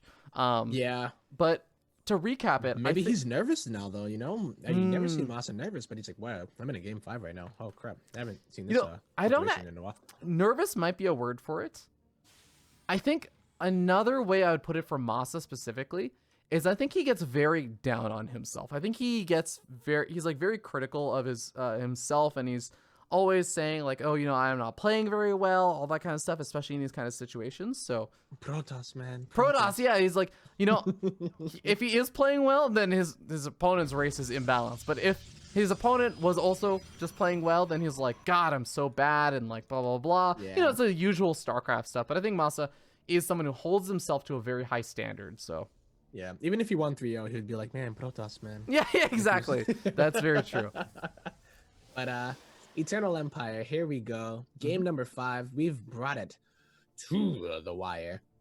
And I'm excited to see it because both of these players have been kind of throwing crazy stuff at each other. And I wonder if this is the game, game 5, where everything kind of just looks a little bit more normal. Yeah, very well could be. We'll see. I mean, this is definitely, like you said, like one of the more normal maps that we end up seeing. This is typically a more macro-oriented map a lot of the time. There are some like siege tank pushes and stuff that are pretty common on this map, just especially because of kind of the rocks over the natural. But oh, the Reaper managed to get 2 probe kills. Whoa. That is really, really nice. Yeah, Masa definitely feeling good about that start. Gets a scout, kills 2 probes, gets on out of there. Knows that it's going to be a stalker first. Now, the Def can try and get some counter damage, but look at this. There's only 1 SCV at that natural, and Masa's already pulled it off of mining and hides it very, very well. So the Adept not even going to be able to find it. Yeah. As long as he doesn't make that mistake again. Ooh, but I believe he was focused. Oh, wow. I think he got this one here. Yeah, the Adept is going to get on out of there for sure. Reaper's still alive, though, and this is still poking around. I think even at the natural, like the Nexus just finished up, but the probes hadn't transferred over just yet. Oh, fast Dark Shrine over here, though. This is a one-gate Dark Twilight Council Dark Shrine with a Robo behind it to get that Warp Prism up and go for another one of the drops. This is what Asuna did in game number 1, I think it was, but... Yo, rest in peace in control, man. This is a tribute right here. I love it. Very much so. I absolutely do. One of the favorites, man, for him. And we'll see if Masa's prepared for it. I want to note that when Masa faced off against this in game number 1, he didn't quite scout the Dark Shrine, but he saw the Warp Prism with a Banshee moving across the map. And at that exact moment, he threw down an Engineering Bay, and he also had his Raven already going up and everything. This game, he's starting up the Banshee. It's going to make its way across the map. Is he going to follow this up with a Raven again? Is this going to be a very similar unit composition set as game number 1? I don't know. Yeah, you make a good point. If that was a response, I would assume that it was a response, right? Like, he does not see the Warp Prism going this time. The Banshee is going to go on the middle, while the Warp Prism is on the bottom right. Oh, look at Masa. He's moved his entire army over to the game sense? Oh, I think he just knows the timing for this kind of stuff. And, I mean, he did see not a whole lot, I guess. So, yeah, this actually just must be game sense of like, hey, this is the timing that a Warp Prism or something would come out. Warp Prisms are very, very common for Asuna to be making in these series. So, he finds it. Oh, my God. Oh, Warp Prism takes a lot of damage there. Yep, it only takes one, though, DT. Wow, when he saves it. But back inside of the main base of Asuna is going to be the Banshee going in. Oh, there's no observer. There is no observer right now. Oh, no. Oh, no. It's coming. 5 workers. It's not good, but it's salvageable. Any more might be really, really devastating. Oh, my God. He's just killing the stalkers on purpose. He's just killing the stalkers. Yep. And now there's nothing that can contest the Banshee right now, even though he didn't know that there was no detection. He was kind of playing it safe, right? And he's going to get on out of there. It's because with a great advantage. Asuna had the double Warp Prism on the other side of the map. That's why he couldn't only warp in one stalker at a time, because he uses warp-ins aggressively. The Vikings, he needs to get inside of the natural base. He's going to try. Oh, he loses. Was that an Archon in there, I believe? Yeah, that was an Archon. That's it. Masa takes the 3-2 victory with an immaculate defense and a great adaptation from game number 1. Congratulations to Masa on his victory in week number 6 versus his opponent. And goddamn, well played by both of those players. Really well. What a fun series, yo. Went to game number 5. They both threw some crazy stuff at each other, had some back and forths, and the last game probably was still a fun game, but probably the least exciting of all of them. But I love the idea, and the reason why game 5 is more exciting to me was more so because of the fact that it was a variation of what he had done Asuna in game 1, I believe. Yeah, and Masa's adaptation to it was like, it was perfect. It was just like mid-series too, right? Like that's one of those easier said than done things where during the middle of the series and you play a bunch of different games, and then you re-encounter that very similar-ish situation in game number 5, and you're just like, I know now. Like, during the series, I've done the thinking about this. It was, like, perfect, man. There was really no... it made it look so silly at that time, right? Because of the way that he was dealing with it. Did the same build with the Banshee, but hot damn, man. You gotta respect a player like Masa for being able to adapt, but you also gotta respect a player like Asuna for... 1, taking 2 games off of Masa, and then 2, just playing unorthodox styles and killing it with it, you know? So, big ups to both players, man. Most def. All right, well, GG's all around, and of course, we do still have 3 more best of 5s head your way here for the CEA. An hour and a half in, because we did go to that ace match, but hopefully, so we got some more fun and long games coming our way, as again, we're going to be going into the Facebook Linkstagrams, facing off versus Team Raytheon next. That's going to be a best of 5 of the team-based format for the championship series side of things. More players... like Void Raytheon, missed opportunities, IMO. Fair enough. All right, and next time, you guys, that you make your names, consult Tempo. He has a nominal fee of I don't know, some what a couple Bootios, maybe 2,500 Bootios. Yeah, exactly. I accept Bootios. But yes, we're going to be going into that next, so don't go anywhere. You're watching the CEA, the Corporate Esports Association Championship and Collegiate Series.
Welcome back, ladies and gentlemen. We're still here, ready to cast more CEA action. And our next match is going to be a pretty fun one because we are going to be going into Team Facebook Linkstagram, which I think is still a pretty cool name, facing off versus Team Raytheon. And it's Wraith spelt W-R-A-I-T-H-E-O-N. So it's Wraith as in the Wraith from Brood War. Right. So it's a solid one. Yeah. Now, again, this is going to be in week number 6. Now, I know that the championship series, they had a lot of kind of little subtleties and stuff of how the Swiss format worked out for them, as they have like different rounds and everything. And now players are basically grouped up in these little groups of 4, depending on what their seeds are. And this is going to be from the round robin seed number 3. So seed number 1, obviously going to be like the super top teams. Seed number 2, seed number 3, etc. It kind of goes down. So this is kind of like middle of the pack. Definitely the players that are going to really, really want to get every single win they can muster here to try and get a good shot at advancing on through the up downs and making it to those playoffs. So both of these teams in seed number 3, we actually do have, I believe, Team Facebook Linkstagram in their little seeded group at an 0-1. They did lose their series last week, whereas Team Raytheon was able to take down their opponents and got a 1-0. So nice. Team Raytheon maybe going to be a little bit favored in this just with the 1-0 score, but should be a pretty fun and even match. So without further ado, ladies and gentlemen, let's get started. And then I'll let Tempo talk after I finish all these intros. It's okay. We are going to be starting down over here in the bottom right-hand corner of the map, top of the blue Protoss player. It is going to be Arcane, who's representing Team Raytheon. And his opponent, up here in the top left-hand corner of the map, we have the red Terran player. It is Don Ragu, who's going to be representing the Facebook Linkstagram. Oh, no, sorry, no, I have those mixed up. Oh, see? Because we have the RTN. You should have had me do it, and I would have just, 50-50 chance. Yeah, exactly. The 50-50 chance would have been better than what I wrote down, apparently. I swore I wrote these down correctly. But yeah, RTN, the clan, is going to be all the Raytheon team members. Don. Got it. Ragu. Yeah, okay, got it. So all right. good. So again, for those who are not familiar with the kind of format for the championship series, these are Pro League style matches. And Tempo, what's a Pro League style match? What does that mean? It's like style of match that is in the Pro League format. I feel like you're getting lazy and you're like, why don't you explain it, Ravi? Nah, but it's well, as far as it goes, right, isn't it like a team based where you send out players, right? Already preset per map. And, yes. It's like a team kill / kind of, I don't know how to explain it. It's like a team kill format. For the most part. I guess usually in StarCraft we've seen 2 different team formats, right? There's all kill, which is basically if I win my match. So let's say that Don Ragu wins this match in an all kill format. Don Ragu would then play versus the next opponent from Team Facebook Linkstagram. But right. in a Pro League format, Don Ragu would say, I won my match. Now my teammate, who is not me, is going to play in the next match. And basically you don't repeat the same players until something like an ace match. Yeah. Right. Sorry, Captain Noob. Yes, we did correct this. I wrote it down wrong. Got him. I'm pretty sure I wrote down the rest of them correctly, but I'll double check that later. Yeah. Yeah. We got another TVP here. On Nightshade to start things Lots off of again. TVP, It's like man. a repeat. I know. Yeah. Big Ooh, repeat. Reaper's going to be able to get a kill over here on one of these probes. Not bad. A pretty good start over here for Don Ragu. As the Stalker pops on out, it is going to be able to chase back that Reaper. But yeah, I mean, good scouting and, of course, good damage. Gets out of there. Yep. Safe and sound. Notes that it is going to be a Stalker, and then going to continue in his base pretty much with a 1 Rax expand into that factory. And then the bunker here for safety in case there is going to be some kind of Stalker aggression or even an adept coming through. Ooh, but it doesn't seem like Arcane's going to be very aggressive here. Yeah. He's making a second Stalker actually, so maybe he will. Well, the Facebook Linkstagram in 3rd Stalker, I actually love doing this kind of style. And we might end up seeing another like gateway or 2 being added on. If it goes up to 3 gateways, this actually might be a very, very old school way of kind of playing where you do really delay your robo.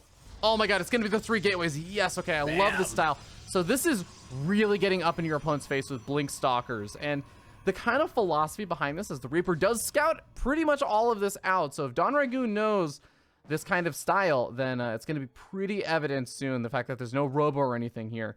But this style, the premise of it is, if I am up in your face, if I am attacking you relentlessly, then you can't afford to send any other units anywhere else across the map to like counterattack me or drop me or anything. And you will have to you can't hide your units either. If you are good at being greedy, I'll kill you. If you're not being greedy, but like you still have some other tech or something you're going for, you have to reveal it because I'm attacking you. It's every time. Otherwise you won't survive. So that's kind of the philosophy of these kind of like styles, I think. We might end up seeing Arcane push across the map. Usually you end up poking a little bit earlier on and like softening out the bunker and stuff, but it seems like for now Arcane is still worried about that Reaper. Yeah, he's worried about the Reaper, but he's also checking around maybe earlier for proxies. But seems like the middle of the map is where he decided to go for the most part.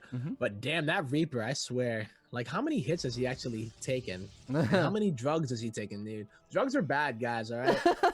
Like, this Reaper right here, not really a fan of the Dare program. So. No, he does, you know, as much as he is a daredevil, he is someone that is not a fan of that. Taking those combat drugs repeatedly, but is going to be healed back up and is going to sit in the middle of the map. And again, it's so frustrating when that stuff happens. And it lasts all the way up until this Widowmine drop comes out. Oh, but the Widowmines burrow in a kind of awkward spot over here in the corner. Yeah, I believe they should be able to get taken out. The Stalkers are going to take the hits here, though. Yeah. I'm not sure if the Stalkers are just on an A move because he thought the Observer was already out here. But that is a few more Stalkers than I think Arcane really wanted to lose there. So I would say Don Ragu had a really bad start to that Widowmine drop, but it kind of worked out a little bit. Worked, you know, the 3 probes and 2 Stalkers. Even if it wasn't probes. Yeah. It's I would take that. Yeah. I would take that. It's manageable. Less pressure that he has to deal with too. So. And we already see that the Reaper spots out those Stalkers, moving across the map. Oh, Don Ragu, I'm not sure how I feel about moving out with these Marines, because, yeah, you're just going to get picked away at, and those Stalkers are already picking off quite a few of those. Shank will force things back, though. Yeah, that's big. He needs all the units that he can get here. The Observer is coming across the map, so maybe he might take a page out of Asuna's book, trying to snipe that stim. But I think that Don Ragu should be, should be good here. Oh, blink up into the main base. Here we go. Shank was in range for a little bit there, but the Stalkers can move out. They snipe off a depot, and they're going to force some SCVs off the line. I like the focus fire there on the Marauder, but doesn't quite get it, and is going to end up losing a Stalker as well that doesn't get the memo on the blink. No. Oh, well. You know, blink is a very, very tough art to master. Yeah. It is. Oh, God, and the weakened up Stalker didn't have all of its shields back. It dies to the siege tank, so so far not working out so well here for Arcane in terms of actual damage done. But the other side of this is that you do try and get a little bit greedy behind everything. You try to get up your third, you get up your double forge, you get up charge, and if you really want to be greedy, you go for super fast Templar Archives. Yeah, you made a good point about that, like putting the pressure on so that you can do what you want to do at home and not have to deal with everything that Terran does to you. And you know what? He didn't take a lot of damage from the Widowmine opener. And Don Ragu going for a Widowmine opener did mean that it's not going to be like a crazy aggressive start either. So I think it kind of works out better for Arcane.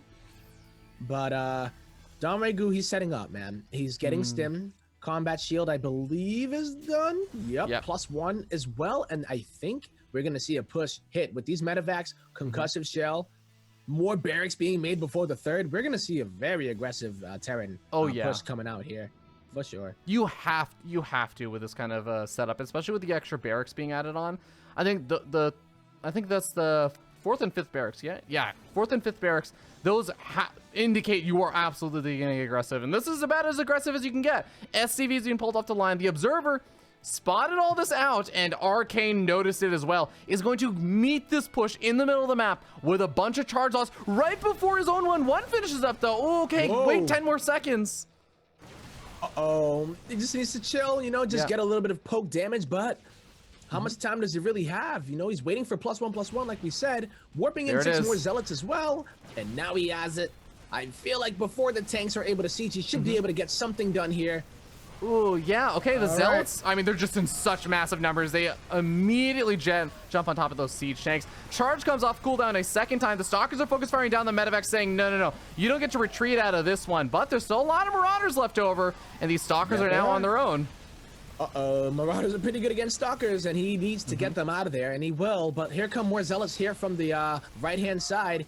Oh, they use their charge. They use their charge on one Marine, and they just get picked off after that. All right. Okay. Well, we still have 40 army supply, nearly doubling the army supply here. Our Terran player is.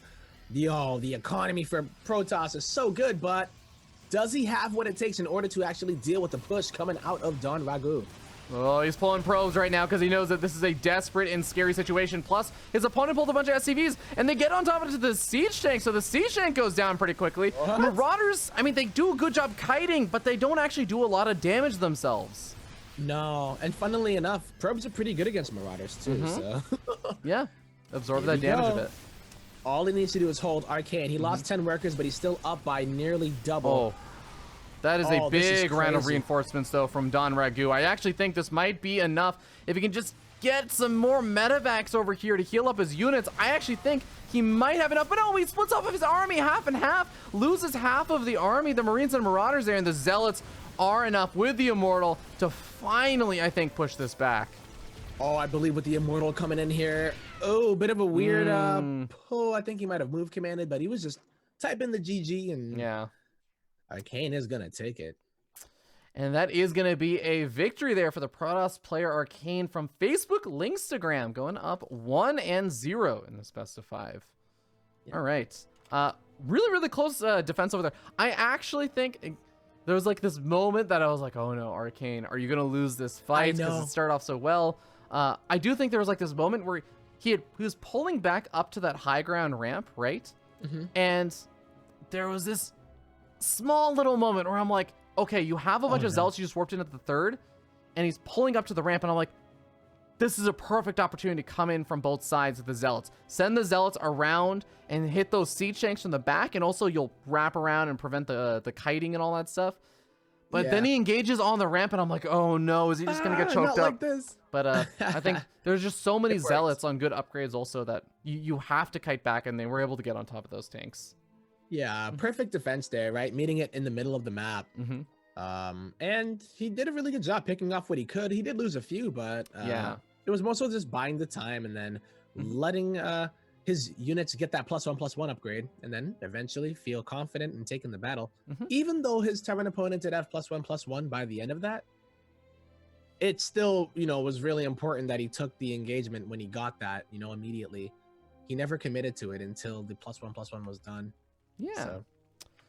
All right. Well, I think we're going to be starting off in game number 2 here, and all right. Our first Zerg player making us look bad. I'm just kidding.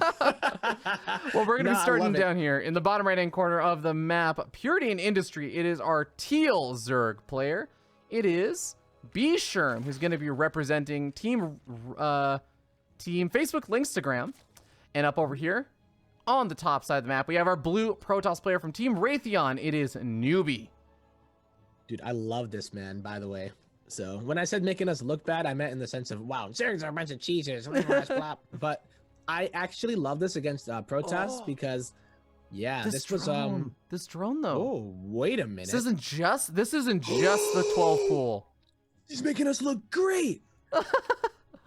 Oh my god. And now the drone goes down to the low ground. And the probe is gonna realize no hatch there. Oh boy. I like this actually. And you know what? There's no ramp here at the natural, right? So. Oh, and this is where he's just doing it right in his face. Wait, that's a hex or 2 off though, right? Like, I don't know. Normally you want to try and block the wall off. Yeah, but I think you can still wall off here. Yeah. Okay, well the Lings are coming across the map. This is still not over. You don't have to get the full block off on that wall, but usually you're going to see the hatchery come down somewhere around like to the top left-hand side of that pylon. Now the Zealot's going to pop on out. Lings are actually going to have a hard time because now the Zealot can also move back and forth between the hatchery and that wall in very quickly as well. Yeah, is he from Linkstagram? Yeah, I think he is. Yeah. So living up to his name, but with the proxy hatch to add. I love it. Cannon being added on as well behind the safety of this gateway. And even actually with the second, the shield battery also coming out, that does also mean that, yeah, this is pretty easy to fully wall off. And that cannon's going to be protected with a second layer of the wall. Uh-oh, but the Zealot is going to get surrounded here. The gateway is so close to being killed. The Adept isn't going to make it out. Nope. And the Linkstagrams are in the base. There is a hole in the wall. Just send the links to the main. That's all you need to do. Yeah. Okay, rebuilds the wall. These links are going to be very, very annoying, but Newbie does have the ability to pull some probes. Gets a surround on a lot of these links, but just barely lets it out. Oh, this is such a disaster here for Newbie. He's trying, but he's losing so many probes now. And it's more so about what's happening at the natural base, right? Like, he has two spine crawlers coming up.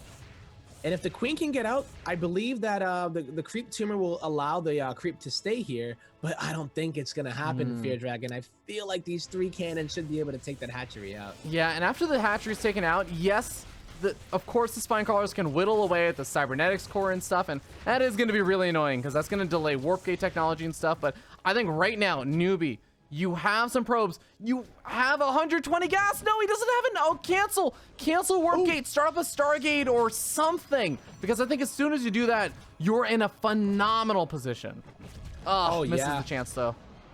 And now the Forge might go down before the spine crawler dies. He's gonna try to burrow it. He gets it.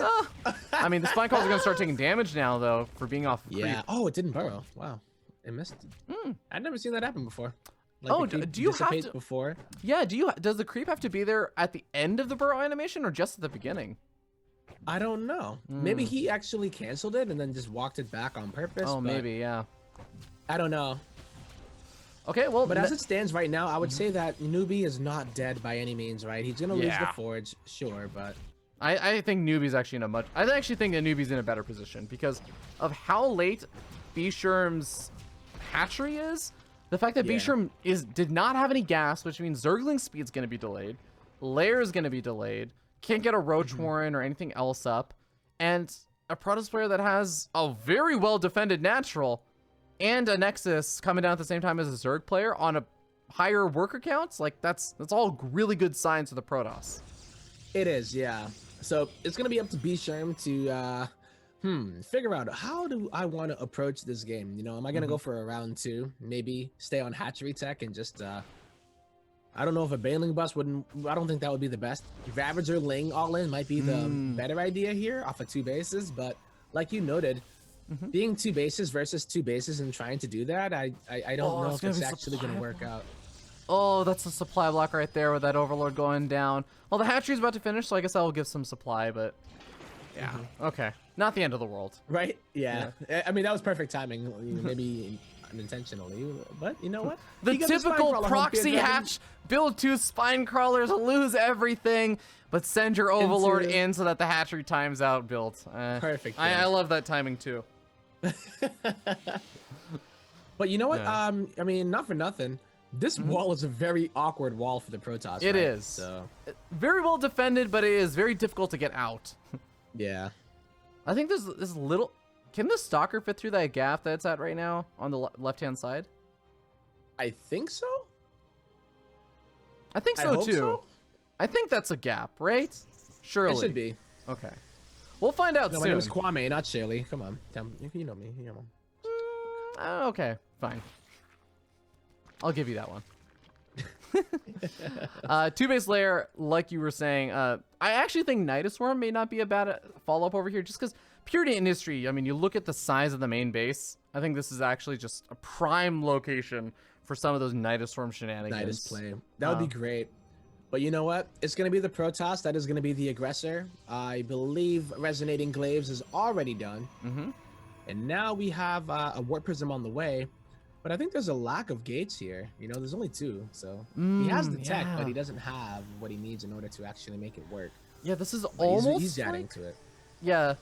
Oh, yeah. Actually, you're right. The other 2 gateways are going to be finishing up. I was going to say, this is almost like the, like a very delayed and obviously a little bit weaker version of the Resident Glaive Dark Shrine, like follow-up build that Hearthstone likes to go for, but obviously with a lot more damage and stuff that took place earlier. So Newbie's going to have fewer gateways, but is still going to have a very strong number of units over here compared to what Sherm has. Sherm really just doesn't have a whole lot. He doesn't. He's trying to make a few roaches now. I think 10 were in production at the time. 3 of them will pop off. And Adepts are going to get to the natural base, but luckily that spine crawler might be able to at least save the drones unless there's some good target fire. And a few roaches are still left in the main base as well, so there is some really nice target fire like you were talking about from Newbie, getting some good drone damage on, already up to 8 kills, but more Adepts get warped into the main base. Is this going to be enough? They're going to be able to take out a queen at least. All right, this is starting to get a little bit crazy. Even though the roaches are there, he's losing a lot of workers. Sherm is only on 29. Oh, the DTs. And then the DTs. But there's a spore. There's a spore. There's a spore. Oh, but all the roaches are out of position to actually kill the DTs, and the DTs just right-click down the spore. Yo, what a build. Oh my god, no, if you just right-click down the layer, okay, it's maybe a little bit late now, but if you just right-click down the layer with 4 DTs at the moment Overseer starts morphing, you will kill the layer. But it's... Yep, resident DT expert right here, guys. I mean, this is what my entire, like, MMR is based off of, basically, is that math right there. But a lot of idle drones over here damage. Yeah, a lot of idle drones still here from Sherman the Natural. Oh my god, they're finally gonna send them back. Yeah, I mean, if it's not just the workers you lose, it's more so the chaos that it brings. Yeah. When you deal with something like that, losing the mining time, he made all the roaches, and now those aren't drones, right? He had to drone up so hard after that, but he's still down by 2. And I think we got round number 2 coming up. Yeah, Newbie. With the Archons, gonna be able to pick off the Overseer as well. Oh my god! Now this is where you say I pick off your Overseer. There's maybe still one more, but yeah, just add in a DT or 2. Just 1, maybe 2 DTs. That's all maybe you 5 need. or 6, maybe 7 or 8. Maybe like 14 and add Blink on. You know, light commitment. No. But I mean, even just saying like, okay, you have fewer Overseers. Cool. I'll force a fight over at your 3rd, and I'll send a DT to your naturally remain. And yeah, the distraction. Yeah, exactly. And because they have fewer Overseers, like that's now a concern. Newbie, it's really tough to deal with. It's so taxing. Yeah, and Newbie has already really stinted the economy here for Sherm. So Sherm has to invest into more support crawlers or all the other things that they really don't want to have to make right now because they're already economically hurting. But now they're making a lot of army, and they are going to be out of position to defend this 3rd base. But looks like Newbie is a little bit cautious about pushing in too quickly. Yeah, he needs to figure out what he wants to do. Is he going to be going hard on that 3rd base or, you know, trying to wait for the units to come? He's giving Sherm time to basically set up this flank. Actually, it looks like it's going to be a run-by instead. I don't know, man. He realizes that the Lings aren't going to be very useful with resonating glaives as well as Archons.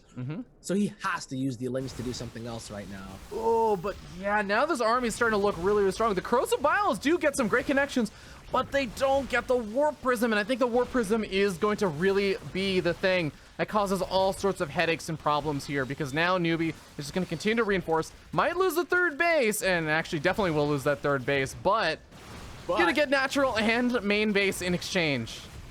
Yeah, here we go. Newbie dodges. Oh, that Stalker did not dodge that Corrosive Bile, but I don't think there are enough Roaches and Ravagers, and with 2 Immortals here, Fear Dragon, it is not looking good for our Zerg superhero. And that's a supply block from that hatchery going down and all those overlords from earlier. The Lings are going to retreat back home. Archon count has been whittled away at a little bit. I mean, these 2 Archons both have 10 kills apiece. But a 1-base Zerg player? Go. Yeah. Yep. This is going to be tough. It's going to be, very difficult here. He's trying to spread out, which is great. Oh, but the army value, and, you know, it's not even like a very high-quality army, unfortunately. And I think this is it. The last hurrah, Fear Dragon. Ooh, gets the Warp Prism. Finally take out the Warp Prism, but if he could have done that earlier, that would have been a lot less of a headache for him. Yeah, I actually think maybe he could have made a defense over the natural, but I mean, really, really well done by Team Raytheon, who ties up the series 1-1. Whoops, that's the wrong screen. Okay. There we go. Team Raytheon. Nicely done as a Newbie, bringing it in game number 2. So with that, we do get ready to move into a tied-up series of 1-1.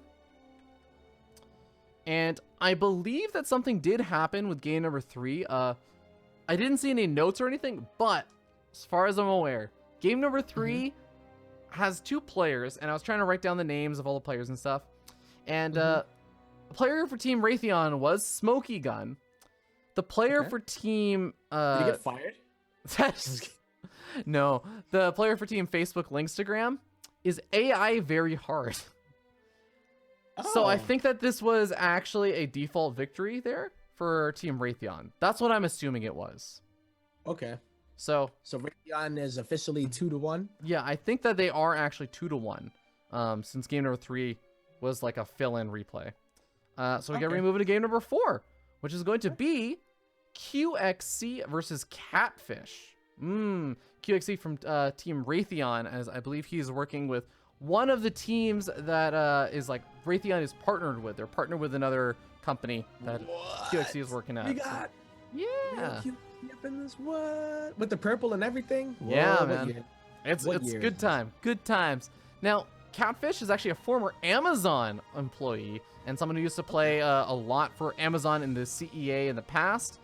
Did he get fired? I'm just kidding. Sorry. I'm just kidding. I'm sorry. Oh my god. No one got fired, all right? Maybe one person got fired, and I think that was Asuna by the Hellions in those games versus Masa. But everything else is good. I think everything else is fine. We are going to be jumping into this next game, though. As we start over here in the top right-hand side of the map, I already mentioned this before. Our purple Terran player is QXC, representing Team Raytheon. Wow. And down here in the bottom left, we have our blue Protoss player, formerly representing Team Amazon, but now going to be one of the Facebook Linkstagrams. At least I assume that this is the same Catfish that I know. Back when I was at Amazon, actually. Oh, nice. Yeah. Was he Protoss? Yeah, he was. Okay. Oh, snap. We got What's a up? forge. We got a pylon on the low ground. And oh no, QXC. He didn't scout or anything. So he's Wait, but this building is a second barracks in the middle of the map. This is weird.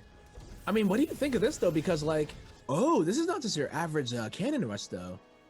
Yeah, he's trying to go straight into the like Stargate play. So I will note, this is a really, really tough map to do cam rushes on. Now QXC is gonna walk past that gateway incidentally.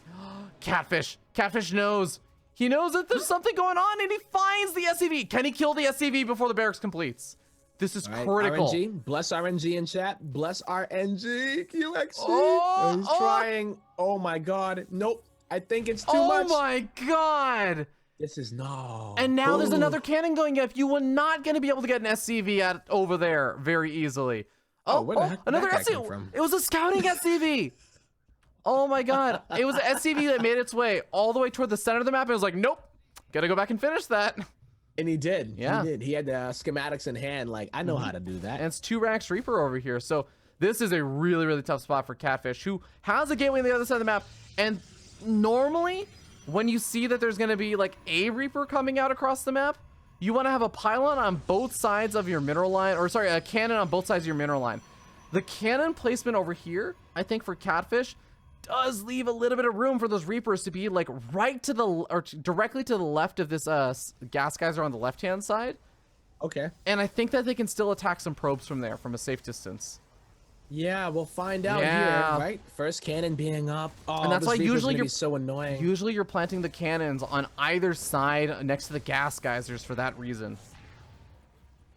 All right. Well, I mean, with the double cannon, it looks like maybe, but I'm wondering if there's like a zone where they can actually chill at without I think taking so. damage. At an absolute Yeah. minimum, they can harass the gas geyser, right? Because there's no gateway here. There's no units coming out anytime soon.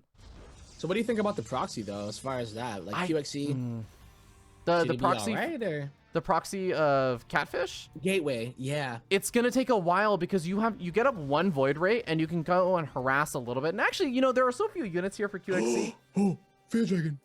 He's going for the pylon, QXC. He realizes Oh there's my only one God. pylon powering everything. Oh no! And the shield battery's going up over next to it, but that's actually not going to be able to do anything. He goes with the recall. He was expecting to do that anyways, but the pylon is going to go down first, and that depowers everything. Oh man, luckily Stalker did get recalled, okay. but all right. Okay. Not as scary as I thought it would be, but that did look pretty dire for a second. Yeah, but now the Reapers, I mean, with that cannon on the south side in the mineral line depowered, That means that the Reapers can actually go harass the probes now. And they're going to be able to find the Stalker with some good grenades. Oh my god, QXC. Wow. Is nothing to fear here now. Nothing to fear. Not even, never fear the Reaper, especially. Well, I think right now Catfish might be fearing the Reaper. He can't mine. He can't mine at all. It's all about this Void Ray. This is a big blow. Yeah. So when the Void Ray does come out, does QXC have what he needs to deal with it, right? He has a missile turret, so he's playing it very safe at home. And he has a Cyclone. Oh, the Cyclone. Oh, this is great from QXC. Catfish. Oh, this is so problematic, man. Because he's not going to be able to afford anything else, right? Like, Oh, okay. QXC is actually losing a couple of these Reapers, so that is going to allow Catfish to get some better mining out. But yeah, you just have to be careful not to lose the Cyclone to the Prismatic Alignment. And yeah, now you can just repair it back up. Prismatic Alignment's going to be on cooldown. All right. Oh god, you know, it's really tough too because Catfish recall is still going to be on cooldown for a little bit longer. So he actually cannot recall another gateway unit or even the Void Ray or anything back home for a while. Nope, and with that cannon being gone, yeah, these Reapers are just going to have a heyday. Wow. What a good time to be a Reaper on this Ever Dream. This is like an Ever Nightmare for Catfish right now, though. Look at this. The Fleet Beacon's is being built. There's just not actually enough gas income right now to build a Tempest. By the time the Fleet Beacon finishes, there may barely be enough for one Tempest, but the second Tempest isn't going to be coming out anytime soon. And much less that, I mean, all of the pros except for one have been pulled off of mining. There's actually not even going to be enough for one Tempest. Dude, oh, QXC. Coming through. The Void Ray, was it able to do anything here? Did he pull it back home to deal with the Reaper? Yeah, dude, but it's so slow, and it's finally gonna make it home, but QXC has reinforcements right now. Yeah. Okay, I'm also getting word that, and this is important to note because it looks like QXC is almost on the verge of victory over here as he's 60 supply to 15, but it sounds like Game 3 was played, but it sounds like Team Raytheon actually lost, so it was Facebook Linkstagram that was up 2-1. Ooh, okay. So QXC is actually on the verge of bringing his team back from losing. So gotcha. Yeah, okay. Cannon is going to be able to handle a couple of these Marines, but I mean, really, that also means that the Void Ray and everything and being back at home is not here to defend against the Cyclone. The Cyclone can just get the lock on to the cannon now with no shield battery there. That should spell the end for that. And this push. I mean, dang. 39 workers to 11. QXC already expanded here too. So he's gonna maybe wait for stim. I don't know if he even needs to, but clearing out the natural is gonna be his first priority. Yeah. It doesn't even wait until all the buildings have been killed. He's just like, yeah, let's go for it. Ooh, nice focus fire with a cannon on the Cyclones. And, could go for the... he tries to right-click down the other Cyclone, but QXC micros it back. Baits him out, and he's going for the gateway right now. I actually think QXC, this could also be misconstrued as like, oh, you know, could have gone for the pylon or the Stargate or something. I think he wants another unit to come out. He's like, yeah, why don't you go ahead and give me another unit to go kill? I got a Cyclone here, I got a Viking, I got Marines. It's dead. Yeah, nothing that is going to come out of that Stargate is going to be a threat here for QXC anymore. Oh, Catfish. Really, really cool opener, but hot damn, those Reapers really hit him unexpectedly, right? Like, he thought that perhaps he would be able to pull something cool off, but QXC had something else up his sleeve. Capitalized on the opportunity that there was no production at home, and now he's going for the Doom push with Stim +1. He had the Liberator getting some damage as well. Yeah. And I think the Liberator survived, right? Yeah, it did. Yeah. With 32 hit points left over. It's going to be pretty tough. Almost impossible, but you know what? Yeah. You know, they say commentators should not call games early, but I do think that Catfish probably knows it's more or less over at this point. But it was a nice attempt. It's just, I think, QXC going for the 2-Rax Reaper, like, that is already a really tough thing to deal with if you're going for one of these cannon rush builds, especially if you're not doing an in-your-face cannon rush. You're doing like the I will sit back in the natural and give you some space first kind of plays. Yeah. But on top of that, I think just the cannon position, having one on the north and the south side of the Nexus, it just didn't cover enough. Yeah. Yeah. Or if you were to do it like on the, what were you saying? Oh, right. Well, I think you were saying GG. But however, I was gonna ask you, like, what were you saying? Like the better double cannon positioning? Yes. If you were to put two. So to really quickly show it off in game. So usually I think the position that you usually want is like a cannon just on, if you'll see it. Actually, I'll share screen so you can see it as well, since we're on stream delay and stuff. But basically, it's just above this gas geyser or like around here, and another over here or over here. Now, the problem is you do need like a pylon almost in your mineral line or something like that to reach both sides. But I think that the way I think I would have done it is maybe like a pylon right around here, and then cannon here and cannon here, which but the way you would have done it would have been in the main base of the Terran, though, right? Yeah, and it doesn't fully cover everything. Really, the way that I usually see a lot of the consistent cannon rushes and stuff do it is they actually have 2 pylons and they have a cannon on either side. So yeah. The nice thing also is that with that, if you have that pylon kind of behind the mineral line like that, that actually means your cannons are covering your pylon, so you don't have the depower thing. But you know, it happens. Like you're kind of in the middle of everything. Yeah. 2 Rax Reaper either.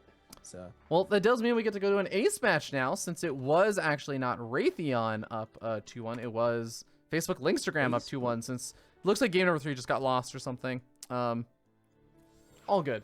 We'll just hop on over to game number 5, ace match. And that does mean with ace match, if you don't know, it means that you can refield some of your other players that face off. So if you normally are in these kind of pro league style format matches, that means that no player can repeatedly show up in multiple games except for the ace match. You can pick your top ace players, as the ace match actually sounds. And I think it's going to be not a huge surprise to see QXE coming out again as he faces off in this next game against his opponent. QXE is, of course, going to be spawning over here in the top right-hand side, still representing Team Raytheon. And is facing off against this fellow down in the bottom left-hand side of the map. It is once again going to be Arcane from Team Facebook Linkstagram. I'm not surprised about Arcane either, man. He played really well. Yeah. No, I totally agree. He agree. actually beat a Terran player, so what better person to field? Yeah, some very, very solid play from Arcane. Now, we do have pretty normal opening over here. Just Gate Nexus Core, I'm imagining, going to be coming out over here for Arcane. I'm not expecting like a second gas or anything. This is, again, just one of those more standard maps. But it's so cool to see QXE back and at it. I know. Man. Yeah, really cool. That was a pleasant surprise. I did not expect that. I'll be real. Yeah, he actually still does, like, very consistently, I would say, over the past few years, has just been playing StarCraft. And I think he's like this weird, I remember I was grabbing like a lunch with him or something, maybe like last year or something. And I kind of had this moment where I was talking to him. He was like, yeah, you know, I started to just play StarCraft to unwind. And I'm like, you're the only person. Cheese? Huh? No. I don't think QXE went to Cheese. So QXE actually lives in the Bay Area. So I actually hung out with him. We got like food together. Oh wait, did QXE come to Cheesadelphia? Yeah. Oh my God, you're right. Ago. I think actually. But either way, I'm sorry. I interrupted your story. no, that was fine. That was the story. I heard it. I told it. We got food. Yeah, we got food, and I talked to him, and I was like, "You're the only person I know who says that they play StarCraft 2 to relax and unwind after a long day." Oh. And I'm like, wow. Damn, that's your pretty. Regular life is like. I know. Developing games, or I don't know if he's still doing that anymore. But yeah, I think he's started transitioning on like I said, he's working at this other company that's teamed up with Team Raytheon. So good for him, man. Yeah. Now we do have Probe that gets picked off pretty quickly by that Reaper that pops on out. So QXE keeps his SCV alive, doesn't delay his command center, is going to move across the map. And both pylons are actually in the main base, so that does mean that there's no quick pylons on the low ground or anything. And usually when this Nexus actually gives you a lot of supply, so you don't actually build a third pylon for a while. So QXE is going to be able to poke and prod a little bit, but he's not getting aggressive or in his opponent's face too much. No, I think he was very conservative with the Reaper here, you know, like the other game. But yeah, when it comes down to it, it's more so about scouting the Nexus timing. It would have been nice if he could get into the main. I'm sure he's going to send it in there again. Oh, yeah. It's almost a given. And the Stalker, I think, was trying to anticipate that. Now he's going to try and find one of these probes. He is going to be able to get a snag on it. And all these Stalkers overcommitted to the low ground, I think. Oh my God, did they still have vision from the high ground? That's actually amazing. I don't know. I guess they got the shot off while it was jumping. Timing. Yeah, the perfect time right there, right? I really thought that Reaper was going to get into the main base safely, but Me too. And it sucks so as a did Terran QXC. player when you are in the dark here. So, you know, he knows about the Nexus, but he Did has he just no scan? idea about the tech. Oh, I think He it had just- to have, right? Yeah, he just scanned. He sees the Twilight Council and the extra gateways coming on out. So QXC, I mean, a scan this early on is very unusual and very, very safe. But Hellions making their way out. And, oh, I think that Arcane just caught a glimpse of the Hellions if he was paying attention. Did he notice? Because I think if he saw that, I would either be immediately aggressive with these Stalkers and then recall them home, or I would just be walking them home immediately. And he's going to get aggressive. He's going to find a few SCVs. All right, so he's going to get a few here. The medevac is actually going to surprisingly he has no try idea. to help the SCVs. He had no idea about these Hellions. Hey, they don't call them QXE Hellions for nothing, man. This is the guy that popularized running your Hellions in and not giving a hot dang about them and just getting as many probe kills as possible. No. Oh my god, all these probes are clumped up. Oh god, that's every probe at the natural. They're all alive still, too. Okay, one goes down. And QXC racking up 20 plus kills here. Oh my god. 21. 21. Holy cow. 22 kills. QXC, he works at Machine Zone. Machine Zone, yeah. It's teamed up with Team Raytheon. Awesome. Well, all right. Well, that's pretty big. I would say that puts Team Raytheon in a very comfortable position. He's in the Machine Zone right now. Like, yeah, his machine zoned out those probes pretty well. Yeah, beautiful start here for Terra. Now, the one thing that Arcane does have is that Blink is finishing in a second, and he's got a decent number of Stalkers out. So, if you can just get high ground vision, the Observer's here, but the Observer has... Oh, God, it's a long journey across the map, and remember, every second matters right now. If you could blink up into the main base and snipe off something like Stim or something, yeah, you maybe start giving yourself more time. You can play greedy behind that. But because the Observer is going to take a little bit longer to come out, I think Stim will actually finish. He's going to go for the blink forward on top of the medevac. Goes for the C-Shank as well. SCV's been pulled off the line. The bunker is still whittling away at these Stalkers, and they are going to try and blink out of the way.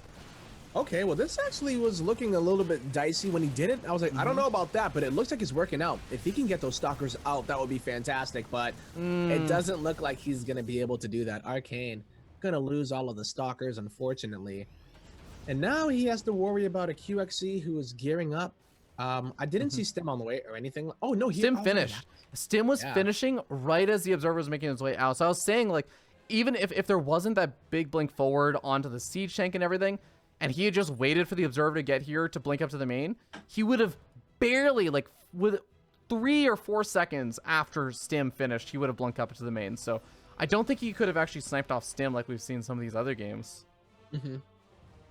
Well, the drop is looking for a third base. I think he was thinking, like, okay, maybe my opponent will play a little greedy after that opening and stuff to try and make his way back in.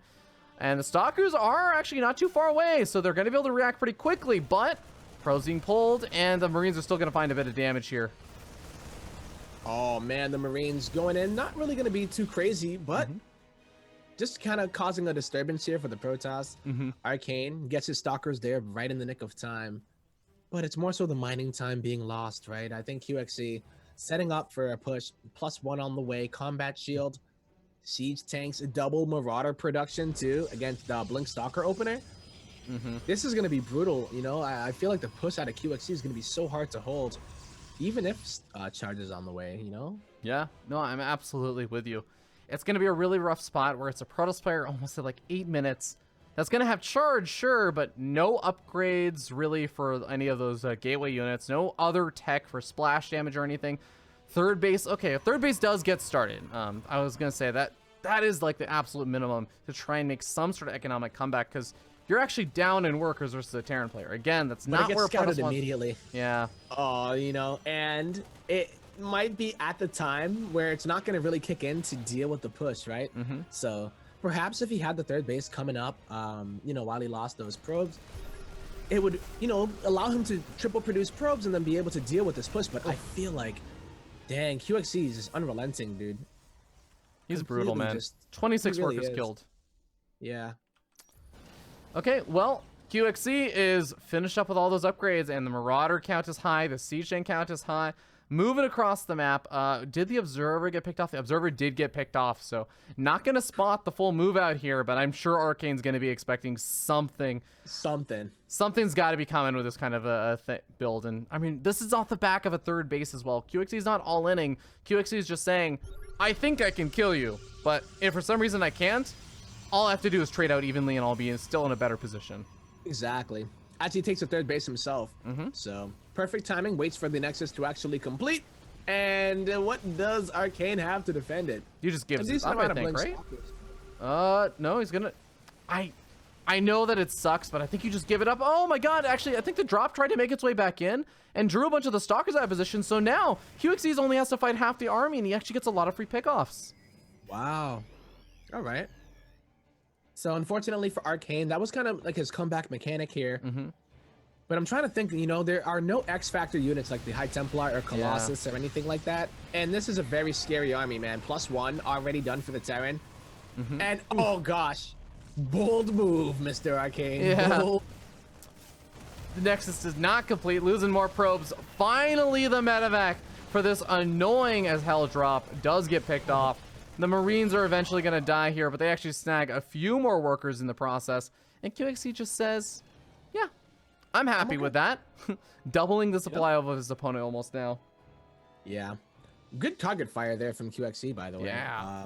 Arcane really finding it hard to get that third base. And I like the fact that he did go for the Templar Archives. So he is going to be able to get Storm. And if he can get 7 High Templar out with Storm, you know, it could happen. It could happen, Fear Dragon. It could. Yeah, we'll see. I mean, that is absolutely something of Terran Nightmares is just, all right, I have you dead to rights. And then you push in and you lose your whole army just to a bunch of really, really well-placed Storms. But I mean, the thing about QXE's army that I will say, though, is that he actually has great units to deal with, even that kind of Hail Mary move. I agree. Not necessarily the Ghosts, but he has Marauders, which are very good at tanking. I mean, the Marauder count... And tanks are pretty good at tanking too, don't you think? Yeah, they tank Storms pretty well. And even the Widow Mines make it very problematic for charge lots to be much of a buffer. I mean, QXE's army is almost designed to handle something like a Templar Archives follow-up. Yeah. Very reliable army here, you know? Even if the Storms go off on the Marauders, it's not going to be the end of the world. Like, they can sustain a lot of damage here, and it's very Marauder heavy. I think he might even have as many Marauders as he has Marines. He has more. Yeah, 22. Jeez Louise, man. Yeah, this is definitely going to be super scary for Arcane, who's only just now getting that third base again. And guess what? Marine once again to scout it. Oh, Sea Shank siege up, and is the target fire going to be on those High Templars? Oh, okay, all the Sea Shanks are going to probably go down over here, but he's focusing down some of the High Templars. The High Templars naturally end up spreading out, but QXE just has way too much. Barely any Storms come out. The Prism is going to warp in front of the army, and I think that is going to be all she wrote, probably, for Arcane. I believe so. That was the last play right there, right? Definitely. Oh, there we go. And Easy. Team Raytheon, man. The 3-2. Making it work. Beautiful. Dude, these games, yeah, today, man, very close. Everything has been close today. Yeah. Really enjoying it, though. Social distancing, guys, you know, we can't have things being this close right now. Like, you guys got to really chill out with that. Yeah, exactly, man. If you're gonna get close, at least get close with people who you've already been close with. You know, like by default, being an Archon and all. So. Being an Archon. Yeah, exactly. All right. Well, congratulations to Team Raytheon as they take the 3-2 with Raytheon and Machine Zone both working together to claim victory there. And that is going to put them in a much better spot, as I believe, again, that Team Raytheon is now going to be 2-0 in that round robin seed 3 group. So Facebook, Linkstagram now going to be 0-2. They do have, I think, one more match left over to determine what their placement and stuff is going to be. So they're going to be fighting for every little win that they can get. There's that one final week there before the up-down matches and everything. So really looking forward to seeing how all that goes. Now our next match is actually going to be another match for the Championship Series. It will be the Google UNoob versus the Peloton Zealot Legs. I love it. Yeah, and that's going to actually be from round robin seed number 5. So it's one of the lower kind of matches, but should show some really, really fun games from both of these teams. as they're also actually 0-1 versus 1-0 teams.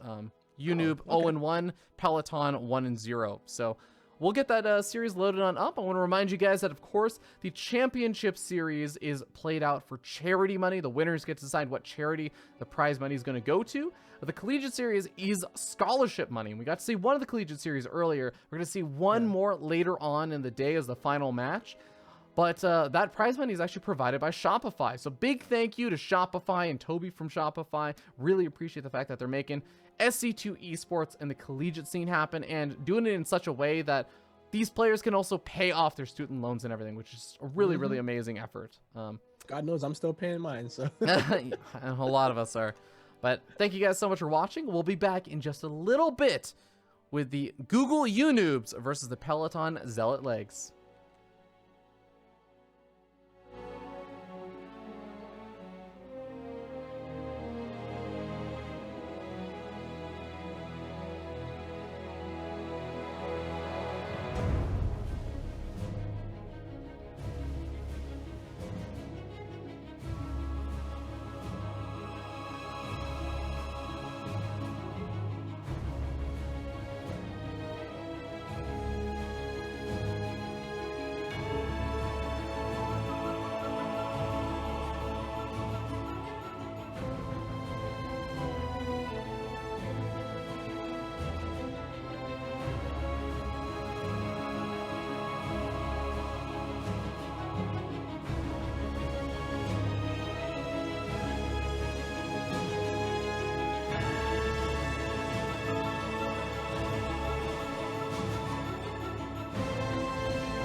Welcome back, ladies and gentlemen. We're going to be moving into our next series here at the CEA, and it is going to be, as we mentioned before, the Google U-Noobs facing off versus the Peloton Zealot Legs. Now, you might be wondering why the overlay actually says that the Google U-Noobs are actually up 1-0, and that's because there was a no-show in game number 1. I think one of the players wasn't able to make it by the time game 4 played out, so they called it, and we are going to say that that was a 1-0 lead in favor of the U-Noobs. So we start off actually with game number 2, and you know what, Tempo? We've had a long day. Let's just go straight into game number 2. Let's not postpone this. I got a couple game. Snacks. Yeah, I know you're getting hungry, and apparently I also just got a message from my parents, and they were like, "We just ordered food out," and I'm like, "So, Oh, no. So my parents Don't are stop me. my parents are both at like the at-risk section for like coronavirus and everything. So I actually have been under quarantine for more than just like the 2 weeks or so that most people have. I've been under quarantine. I have not left the house for a month and maybe a week or so. Yeah. So I'm like, and like that Damn. includes also eating out. So I'm like, we're eating out. Craving, right? So I'm yeah, man, I'm getting hungry. I forgot to eat lunch today. Now I had a really, dude, I burnt my tongue today. I don't know if you've noticed, but like Daisy made the soup, and it was like a Polish something with like beets and potatoes and whatnot. Oh, that's why And you're she's so like, "Hey, fired try today. this." My man. My man. Let me really quickly knock out those player intros. Yeah. We're going to be starting down here in the bottom right-hand side of Purity and Industry for game number 2. On top of the blue Zerg player, it is Majak, who is actually going to be representing YouTube, aka Google U-Noob. And up here in the top side, we have our pink Terran player. It is going to be Kotz, who is representing the Peloton Zealot Legs. Even got that nice little Peloton logo and everything. Hello. Love it. I love it. Hell yeah. Oh boy. Yo, I gotta say, I thought it was. Huh? I do have to say, like my sister actually got a Peloton machine, and she has loved it during the quarantine time. Man, it's so hard to work out in San Francisco when you don't can't go to the gyms or anything. She's like, this was the best decision made 2 weeks before lockdown. Without even knowing it. Yeah, not even knowing. Yeah, those are legit. I've seen the commercials on I don't know if it was YouTube or Twitch, or even just on Hulu, I think it was. So they're definitely getting their name out there, yo. And I wish I had one too. Yeah. It was so funny too because like we went to the gym when it first started, and you know Daisy ended up switching her gym, so she quit our other gym that we were at. And there's people in line because you can only have like 15 people in there at a time. And then one of the people in line is like, "Wait, you're quitting? What? How else are you gonna work out?" Oh, It's like, really, this guy? oh. As if the gym is the only place that you can work out at. You physically cannot sweat outside of a gym, though. Oh, Yeah. like the look of concern, but bye, Overlord. I don't want to talk during it because it really pains my heart every time I see my You're like, let me Overlord's distract myself with other things for a little bit. Yeah, Overlord going down is a little bit painful, but Magic is going to scout out and see that this is, in fact, a one-base build with no command center on the low ground. Tech Lab going over to that starport, and we could very well be seeing some Banshees coming out. Maybe a fusion core. Now- Remember that fusion core one time. Oh, that would be so sick, man. But I do want to note really That'd be quickly. too late.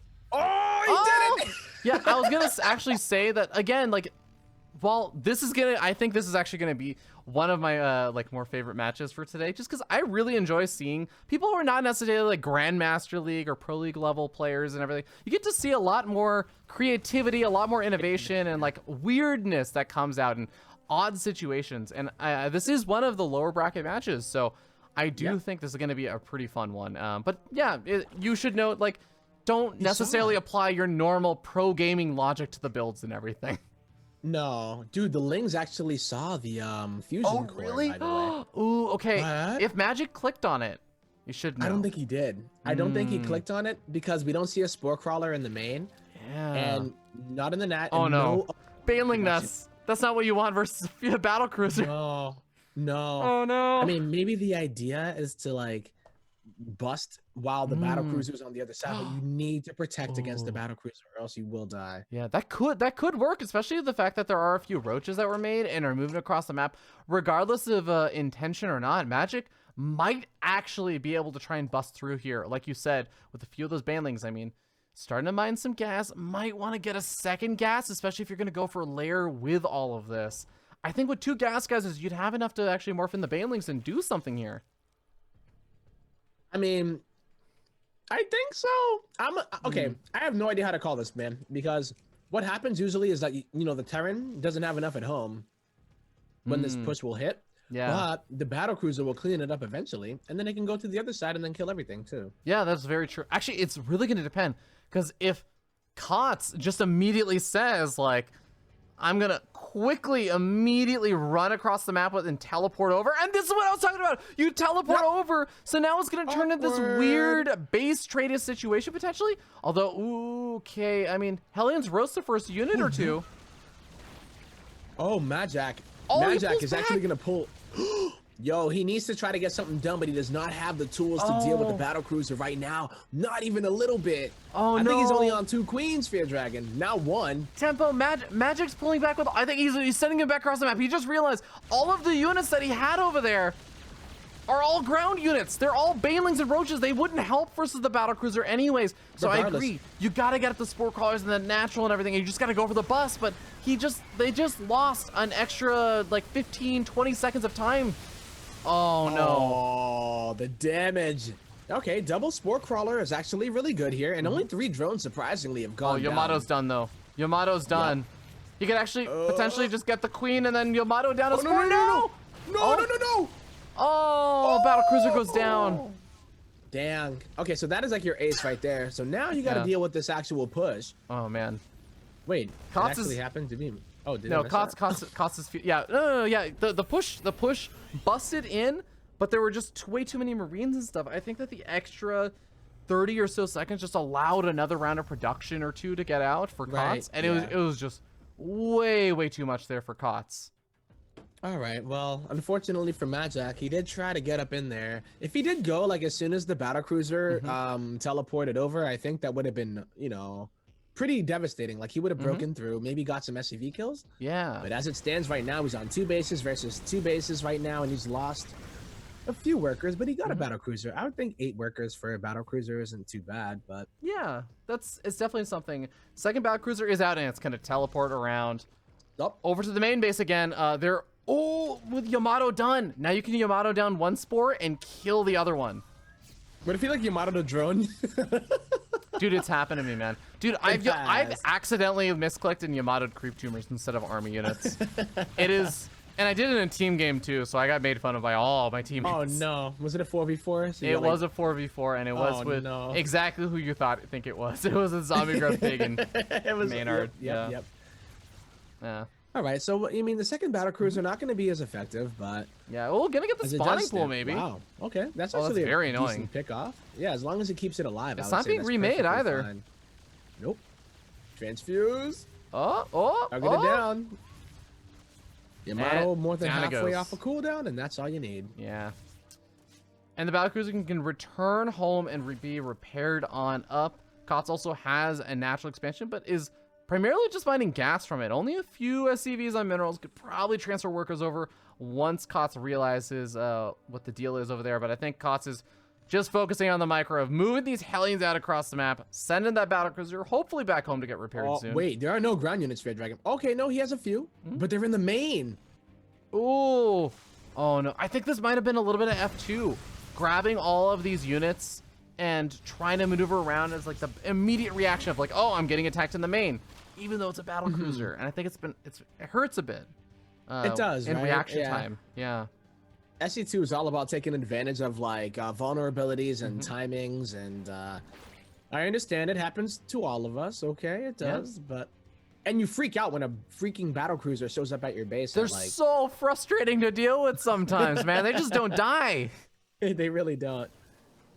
So, Hellions did not decide to dive if it was QXC playing. I'm sure that whole natural mineral line would be pretty much gone, but yeah. But where do we go from here, man? We got the lair already done here. For Majak. Getting road speed. I think he's assuming it is going to be mech, so just going for the roaches for the most part. Oh, battlecruiser's just staying barely outside of spore range. It's doing a really nice job of just dancing outside of that range and picking off queens. Might be able to get another queen over here, but nice transfuses coming out from Majak. Oh, he good. Yeah. Yeah. Loses right, two so- queens, but I mean, yeah, good job with the transfuses and keeping the rest of them alive. Oh, for sure. I don't know if you saw that there were more factories here, but it is indeed going to be mech for the follow-up. Even though there is a barracks with the tech lab on it right now, it looks like Kots wants to be going for Siege Tank, Hellion, getting the armory down, even working on the upgrades for mech. So, yeah, we're going to transition here into more battle cruisers. Okay. I would love to see a second starport, just saying. Let's go all in. Nathanias it, to the core. If you are able to keep those battle cruisers alive and you just repeatedly start building them up faster and faster, there is a tipping point, and we're already seeing the damage that 2 battle cruisers can cause. But one of them gets picked off. Oh, yeah, he does need to retain them. I love the response though. Definitely taking it seriously, Majak. Getting a lot of spore crawlers in the main right now, but here come the roaches here, but there are enough. Yeah, the positioning is going to be so rough. Oh, no, one of them is not seized though, but you know what? I think the Hellions are going to be able to buy, or the Hellbats are going to be able to buy space and time over here. Unless the Roaches just start straight north, I guess they could do some damage to the SCVs and sacrifice their lives, but looks like not going to take the chance. You also don't know what else is back there. Exactly. So he kind of tested the waters, notices that there's no third base. And now we're going to go into a relatively not even, but I would say Terran is ahead here because the third base is so delayed and 38 workers to 40. I don't believe that 40 or 2 worker difference is enough to justify, or at least have a lead, feel comfortable here. But confirming that there's no third is always a good thing. It's like, okay, cool. If the third base is being mined by the Terran, then it's like, okay, I really need to either all in or take like 2 bases and drone and hope he doesn't attack me. Yeah. But, at the same time, I will say we have seen the battlecruiser harassment. We've not seen a big push like this just yet coming out from Kots. Kots almost went for a little bit of a push out, like we said earlier, but then backed off of those Hellions. Yeah. This is their first really big attack, and Magic has not had to deal with anything like this just yet. Not yet. And he's going into Spire. He's getting a lot of tech. Well, not a Link lot, run by, but he is Link getting run by into the natural actually is really nice. Wow, that's actually really good. Gonna catch every SCV over here. Even the Siege Tank is helping out and killing off some of these SCVs. And the battlecruiser is late. It's like, all right, guys, I'm here. And there's no SCVs to lodge a complaint anymore. Right? Wow. Well, that was actually a really great run by because I don't think Lings would have done anything versus this push anyway. Yeah, but that's a bunch of Hellbats, right? Coming. Oh, yeah. The Hellbats will roast those Lings so fast. But here we go, man. He has time to prepare for it, but does he have the units? Ooh, he okay. has roaches. Choke point. Get the ramp. There we go. Yeah, nicely done. Force up that siege. Wait, did he not bring the tanks or did he lose them? He left one of them at home, I know that. Oh, yeah, that's going to really, really hurt this push. And, I mean, the Roaches are just taking out so many of these Hellbats. I actually think that Magic has way more than enough to start taking this out now. And that combined with the Ling run-by, these are not replaceable units. The Hellbats maybe, but not the Thor, not the rest of these units. Not the Thor, for sure. And the battlecruisers, they're supposed to be the ones that were going to secure the push. But it looks like Magic has kind of... flip the tables in his favor. It's just like, wait a minute. Well, I did not expect it to be that easy for him to defend there. Oh, you know what? Teleport's off cooldown. You could Yamato down the natural and then teleport back home to deal with the Roaches. Oh, yeah, he totally could. Yeah, I absolutely agree here. I just don't know, man. Does he go home? Can he deal with it with the Thor? Actually, yeah, it looks like with some reinforcements, I think that this will be dealt with. It's unfortunate that the mules are probably going to get picked off first. But look at all the Corruptors that are out now. 11 Corruptors versus 3 Battlecruisers. That's actually as many Corruptors as you need to handle this. Oh, for sure. He's got this in the bag. Gonna force those teleports back from those Battlecruisers, but what are they teleporting back to, Fear Dragon? They have... those workers still in the main, by the way, 17 of them. And there's no third base either, so... Yeah, this is a very rough situation for Kots. Oh, one of the BCs getting caught also. Yep. That's 2 BCs down to the Corruptors, and the Corruptors really are just going to be able to shut down 1 or 2 battlecruisers that are out, so... At this point, I believe the air superiority is definitely in the Zerg favor. Ground superiority, definitely in the Zerg favor. And I mean, even economy, yeah. I really do feel like Magic has really turned this game around with that defense. It's Magic. The defense was the Ling run by, man. Like, it just the Ling run by completely was so good. Changed the game. It did. And now look who has control Another here. depot. Okay. Ooh. Oh, this... Okay. Oh What? no, he Wait, lowered it again. wait, No, what? why would you do it? No! No, not like this. Why? Oh no. God! Not like this, Cots. The Hellbats were here, so... You know what he did? I think he did what I do all the time when I play Terran, Uh-huh. and you freak out and you panic, hit the raise button, but it's the same as the lower button. Yeah. So like... It takes a moment too. You're like, oh no, I must have hit the wrong key, and you hit it a second time and it just cues it up to lower it. That's happened to me so many times. Oh, that's so brutal. 11 workers going down. 12 workers now. That's half the economy. 12 workers. They've got 12 workers left. It's Legacy of the Void. You know, 0 minutes and 0 seconds. This is You know this is brutal. The thing that sucks too is that the third base actually got canceled, or not canceled, but the SCV that was building it did get taken out, and now these corruptors are gonna come pee on everything, and nobody likes it when your buildings get peed on. No, that's actually an offense in most countries. Yeah, you can get arrested for that, man. Oh, the battlecruiser's gonna teleport a few feet away. I think this is the Sometimes final you hit the hurrah. Yamato, teleport instead of Yamato, but it does indeed seem like the corruptors can take that. Yeah, they totally can take that. I guess if you don't need to, you can always back off, come back later with 9 more corruptors that are in production, and probably still be fine. Yeah, all good. I mean, he knows he's in the lead right now, and as it stands, I think he's perfectly fine. 12 more corruptors though, and the roads. Oh, so he's gonna hit with the roaches and corruptors and go for the death blow. Yeah, I think this might actually be the finishing pushes. Now, at this point, cost is down almost 90 supply, and that is a pretty big supply deficit to try and overcome. Even with power units like battlecruisers and siege tanks. Yeah, the corruptors. Oh no, we're the corruptors! Wait, what? Wait. Did the, Where are they? Was there might have been some battlecruiser harassment or something again. The corruptors may have returned home to deal with that. Or maybe he's worried about it. Oh my, he loses a lot of roaches for no reason here, Magic. But I believe if he pushes with the corrupt, or maybe he was baiting. It was all a bait all along. To get the push out? It's like, oh, look how many roaches of mine you killed. You should clearly teleport move onto out. my roaches with your battle cruisers, and then when my corruptors come, they have nowhere to teleport to, or they don't have it on cooldown. Teleports on cooldown, that'd be big.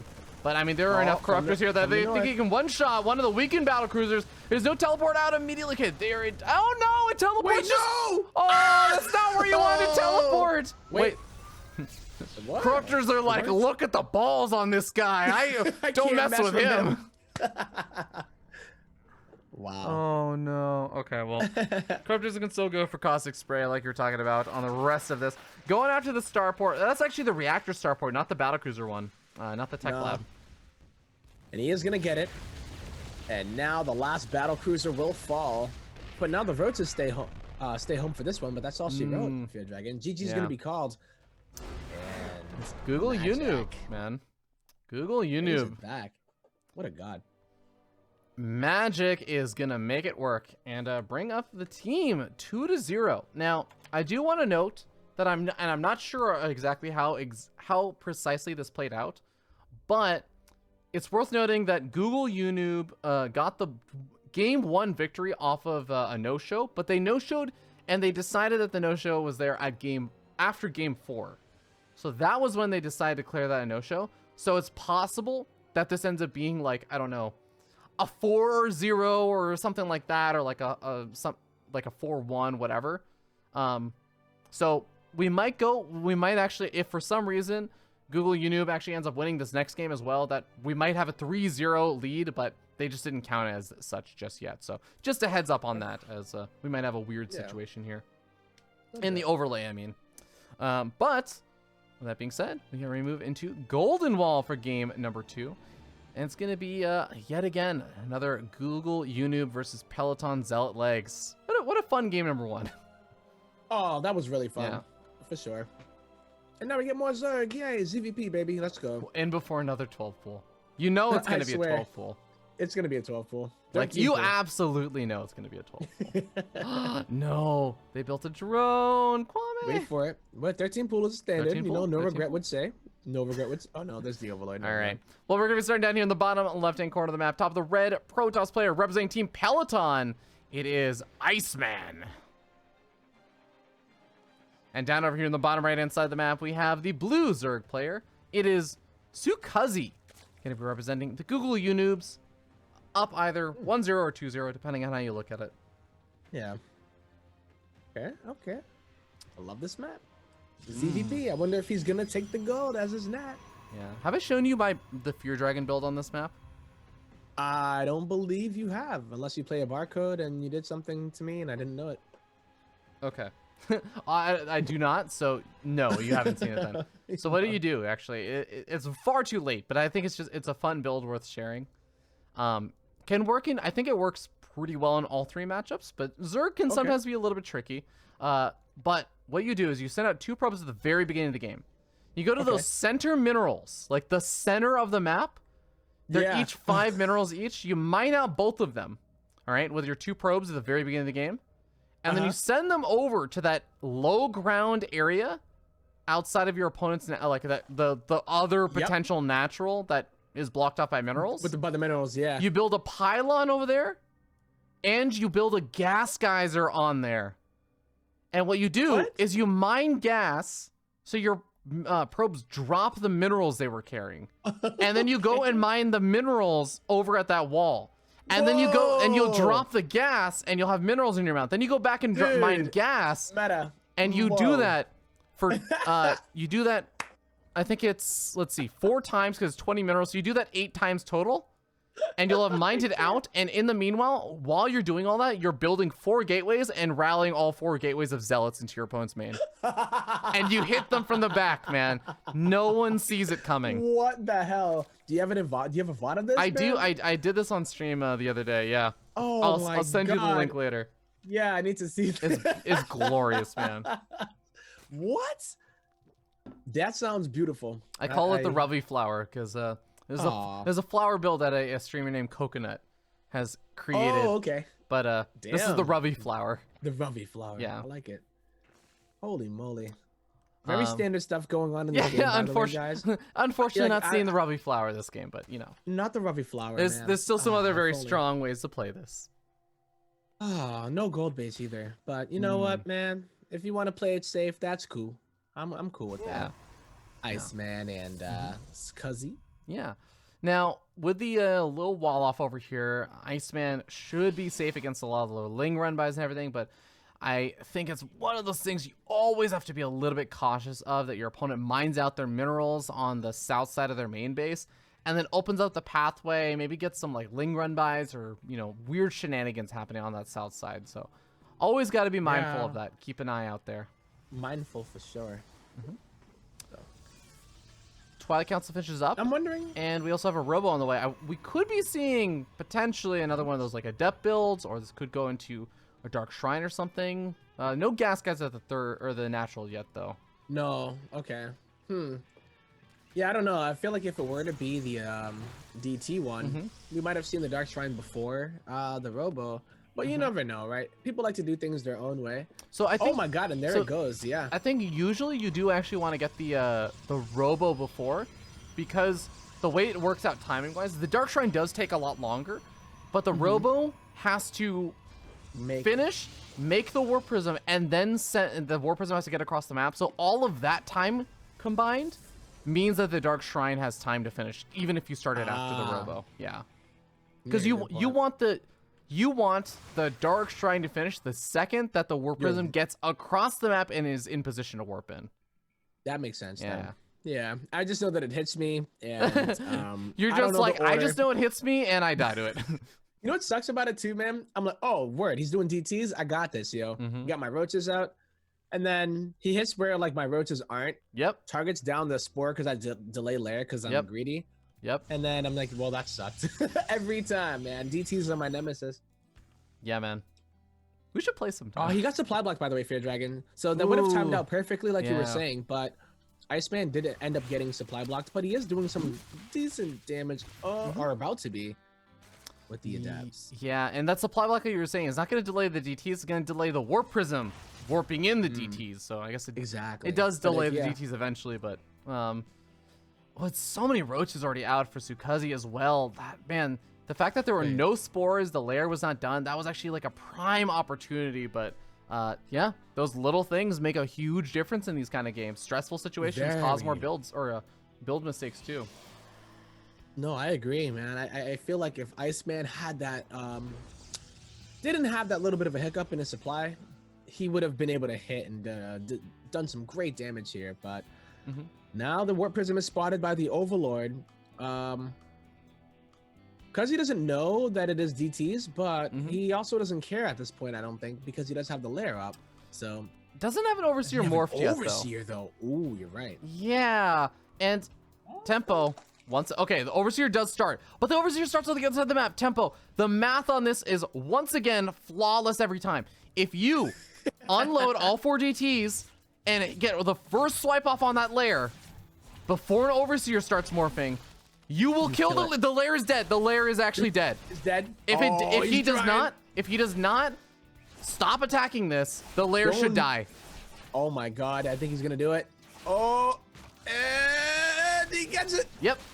The math is flawless, Tempo. The math is always flawless. 100%, 124% right there. Like, I saw the Warp Prism and I was like, okay, attack the queens. And then he did one swipe on the lair and I'm like, it's dead. It's actually gone. It's so gone already that it's, you know, it's already buried underground. It might as well be a DT too, because it's totally cloaking, right? Like it's totally gone. The lair has learned how to cloak, yeah. The lair isn't dead, it's just burrowed underground in multiple pieces. Exactly. Dang, that is a big blow. Especially because I don't believe he added any tech. No, right? no lair tech actually came out. Besides roach speed, yeah. But yeah, it's gonna delay his Hydras or Spire if you wanted to go for that. A lot of Protoss, I feel like that go for this kind of style are vulnerable to Spire, but you already got Mortals coming out. There's not a lot here at the wall though. No, the Immortal is also at the front line, so it is getting focus fire down by these roaches, but some nice back and the DTs. Oh my god. Yep. Bye. See you later. Overseer so slow. Overseer's like, hey guys, I heard we were attacking. I heard we were gonna go for the. Why is everyone retreating? What happened? What's going on? Was this just a harassment force? This wasn't that big of a force. Oh, come on, guys. What's the deal? What's nothing spooky over here? Okay, well, dang. That is actually awesome for Iceman. Really good. But his third base is relatively late, I would say. But it's okay. I think getting the lair always great. Didn't get too many workers, but he delayed the tech, denied any kind of an attack there. And now he's setting up in order to go into the late game with Colossus. Wondering if he wants to add anything else with that too. Yeah, the Robo Bay is an interesting choice. I like.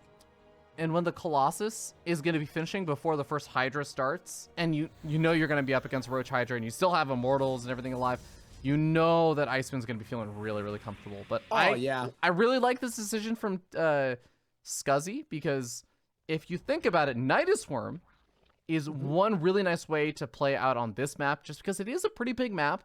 It does take time to maneuver around, and especially if you can Nidus Worm over to this low ground position, it's going to be very difficult to get over there in time to defend unless you have recall or something off cooldown. And, well, Scuzzy might actually find that Iceman's been spending a lot of Chrono Boost. He has been. He's actually been really good. Really good with his Chrono Boost. I'm a little bit worried about this push here, but what is here? Nah, it's only one Immortal. So, I mean, Roaches and Lynx, well, 2 Immortals rather, never mind. That changes everything. I'm just kidding. I think his Archon count is really scary, though. Like, this Archon count plus the Zealots, like, they're just going to be able to tank long enough for the Immortals to do the damage. Yeah, and without any Ravagers here, it is going to be a little bit difficult. Lynx are loaded the Nidus, though. Be possible. Yo, if he gets that Nidus up, he needs to do it right now in order to distract. But sometimes you get a little bit caught up. You're lost in the sauce when it comes down to it. The Colossus goes down immediately, and now the Immortal is going to get killed too. Yeah, that's one Immortal already going down. That's a lot of the firepower here, but the Archons and that other Immortal is still doing a lot of damage. The Warp Prism is very low on hit points. It even doesn't have all of its shields there, but the Hydra just cannot close the distance.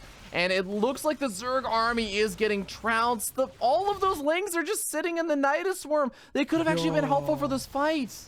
This would have been really, at least, I don't know, even if they were just there to buffer for the for the Roaches and Hydras, that would have been great. 22 workers go down, and now he's going to do it after the fact. But I think the idea is to do it during the fight so that the Protoss can't actually micro, right? Oh, it was so close to working out. And you know what? Even if, yes, exactly, like you lose this entire fight and you do lose your entire army, if during the fight your opponent is busy microing, a lot of the time they won't even notice that they're taking all this damage. The Lings, oh no, he might have, I think he F2'd. Oh, no! I think he F2'd and the Nidus Swarm goes off and then he brings his Lings back home. I've done that. Oh. Even if they're in your control group, when they go in the Nidus, they go out temporarily. So even if it wasn't an F2 and it was just them being in the control group. Oh, but look at how good the Lings do, you know? When there's not too many Archons, they definitely would have helped out. And now at least the Lings will get into the main, but is it too late? You know, 58 workers to 40. And with the Zealots coming out, I don't believe the Lings should really be able to do much of anything anymore. Yeah. Oh man, I saw that and I was like, no. Yeah, that really could have started bringing this game back, because if you split up, let's say, I think there were maybe around 20 or so Lings, you split up maybe like 8 Lings per base, and then just A move them and go focus on your macro, go focus on your defense. I think that is actually, yeah, you can bring the game, you can bring everything back. Yeah.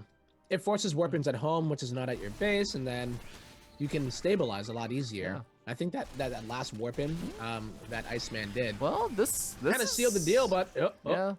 Okay, well that's actually a lot of DTs and Zealots. So yeah, never mind. This attack is not going to work. Oh my god, that's a lot of pissed off Zealots right now, just swarming around. It's like those kids, you know, Walmart with the toilet paper, man. Oh my god, it's just killing all these drones that we're transferring over to this 4th base. Yep. Beautifully done here from Iceman. Just perfect timings here. The DTs sniped the lair, delayed the tech, and now Scuzzy's trying his best in order to try to like stabilize, but he's down in workers. His army value is nil. It's at 28, and it's only roaches too. So this is actually really difficult, and I don't know if he's gonna be able to pull it off, man. Yeah, I'm not feeling it right now, Look Tempo. How many Zealots there are! Oh my god!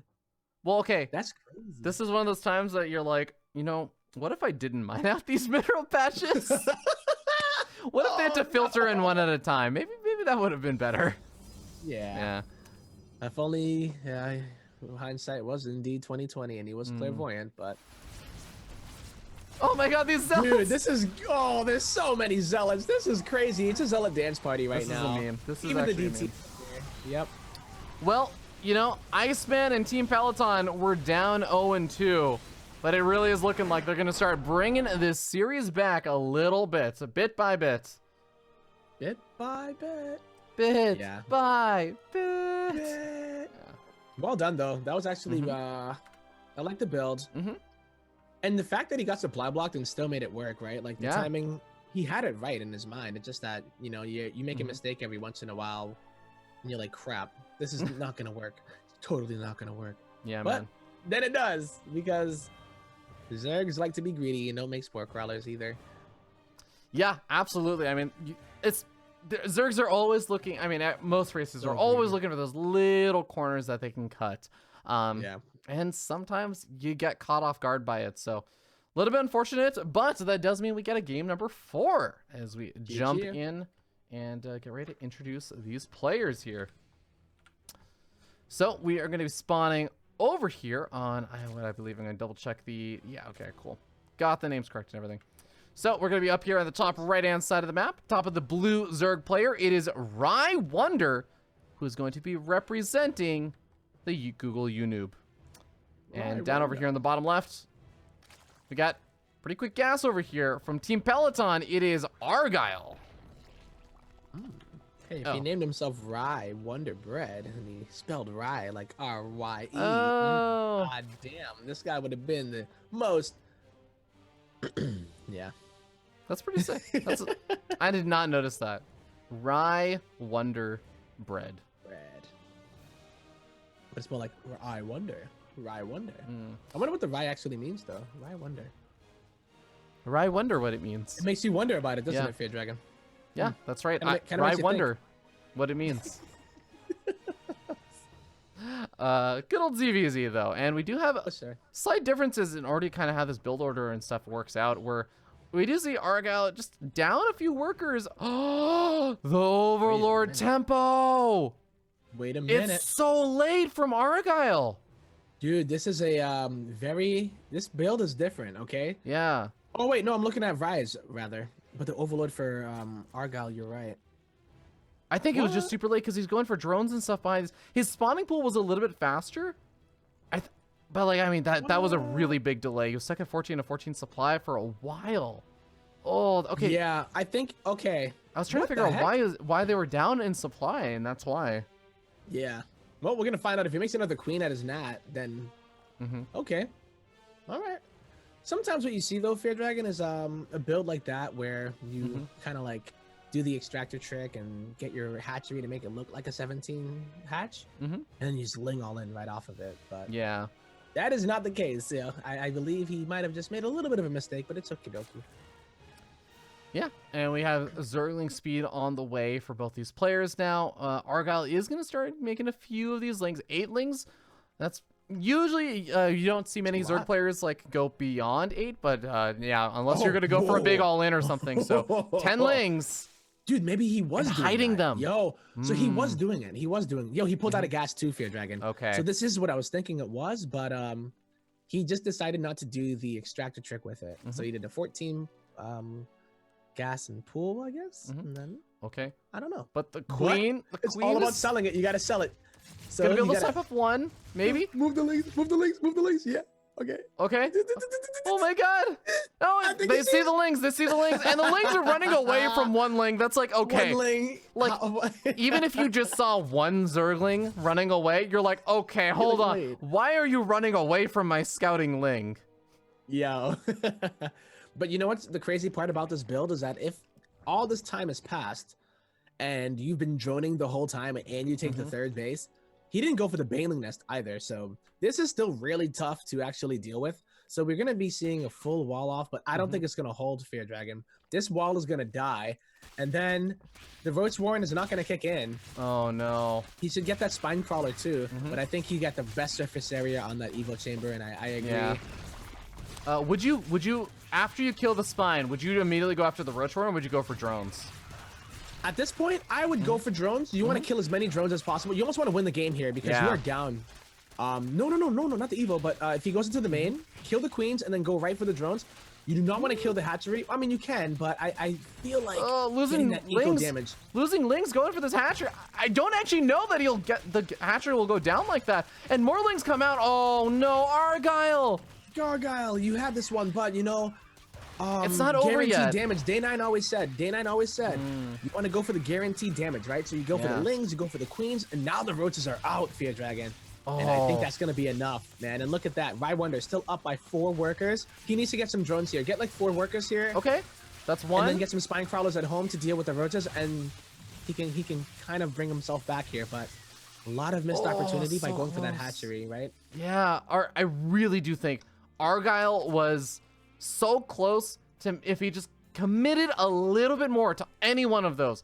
Either going for drones or going like just hard committing for the hatchery there a little bit longer, but you know, killing the lings that were killing his lings, or even just going for the Roach Warren. One, if he gone for one of those, or even just killed the third, like maybe something there.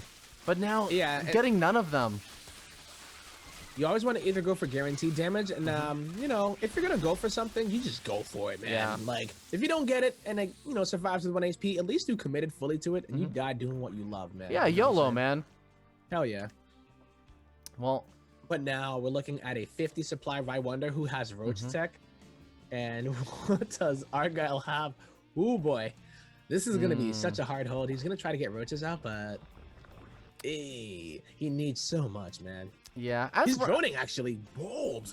Yeah. Oh, I like it. You know, I think we've talked a lot about this before in the past, and this is true at every level of StarCraft. When you are very far behind, the best thing you can do is to take a big risk. Because if you try and play middle of the road, unless you are substantially better in skill level than your opponent, you are just going to continue to be behind. If you take a big risk, you might die and kind of look a little silly because, you know, you're droning when an attack comes across the map.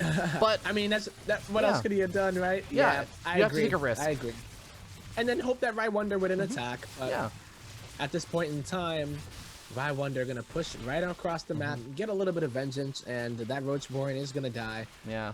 And now let's see if he's a little bit more decisive here. Getting the Spine Crawler is great. And he has more Roaches right now. And the key here is to never let the Roach count of Argyle ever match yours. Yep. And at this point, Rye do not wonder how this game is going to be going. As Rye Wonder doubles the supply of their opponent.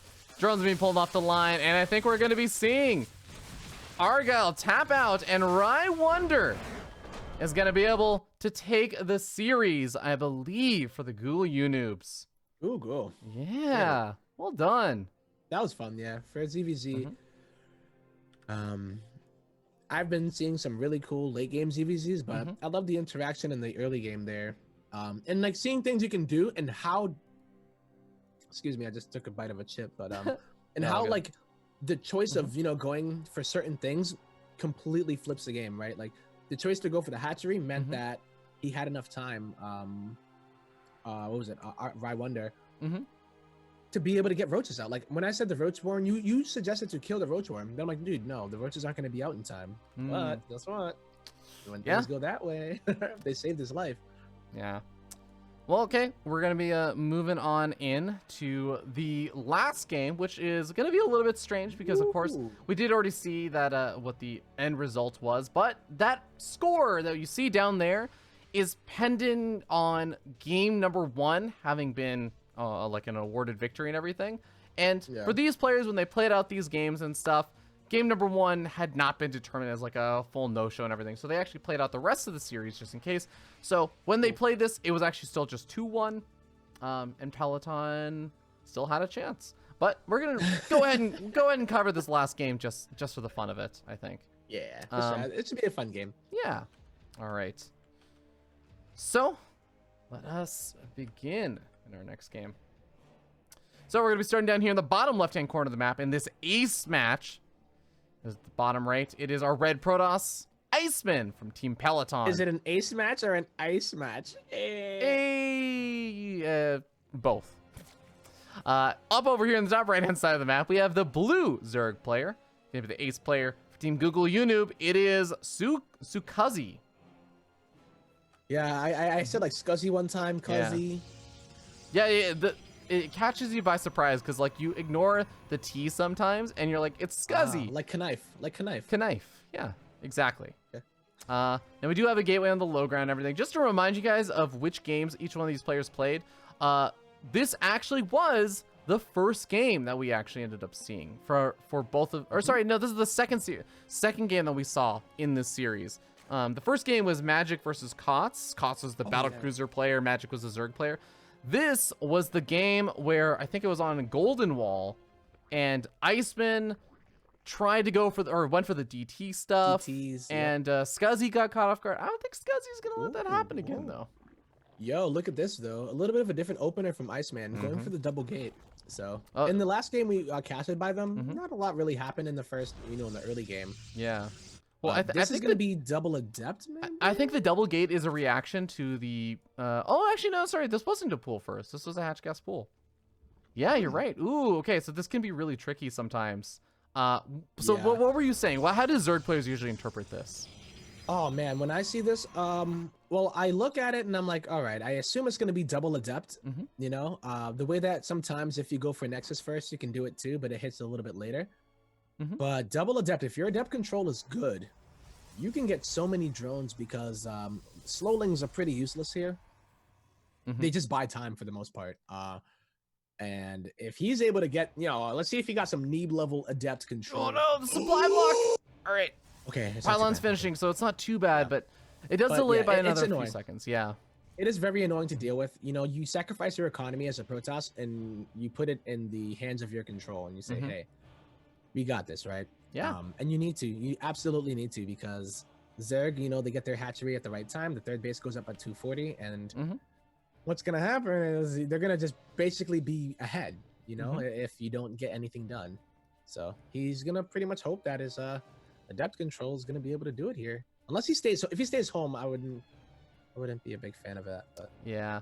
That's actually one thing that's really annoying about these Zerglings is that, and I think that's why the probe is there, but not sending out the shades over here. Iceman seems like might actually be planning to just stay home. I would have loved if the Adepts go across the map, and then you just use the probe to like create a pylon wall or something behind this until the Stalkers pop out, and then you're safe versus any little Ling run-bys and stuff. But yeah, this, whoa.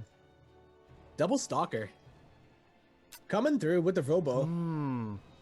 Well, yeah, the double Stalker is strange. Usually you see one Stalker. This is almost as if saying, like, I really want to shut down scouting, but the scout already comes through and sees the Robo. He saw the Robo, right. So, Scuzzy is going to be able to at least, I don't know, react and say, This is definitely a different opener, but I got to play it a little bit safer than I usually do, pretty much. And he makes 9 drones out of that. 11 drones. Well, you know, if there's one thing we learned from that series on Golden Wall, it's that Scuzzy is not afraid to take a few risks here and there. Nah, man. Cut some He's corners. going to be able to. I think he'll be able to get away with it, though. With the Twilight coming down. So it seems like the push, if anything, is going to hit a little bit later. You know, 11 drones right here, perfectly fine.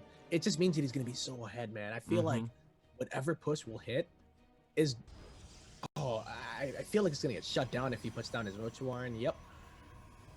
And he realizes it. He needs to realize what's going on right now. So this is going to... I feel like Iceman had a plan and went for the double gateway opening here with this. But maybe, like, and delay the Nexus and everything like you were saying. But then maybe change the plan and try to transition out into this, like, 4-gate DT drop kind of play again. Yeah. But the problem is, like, the Dark Shrine starts up a lot later this time, so the Warp Prism could make its way across the map.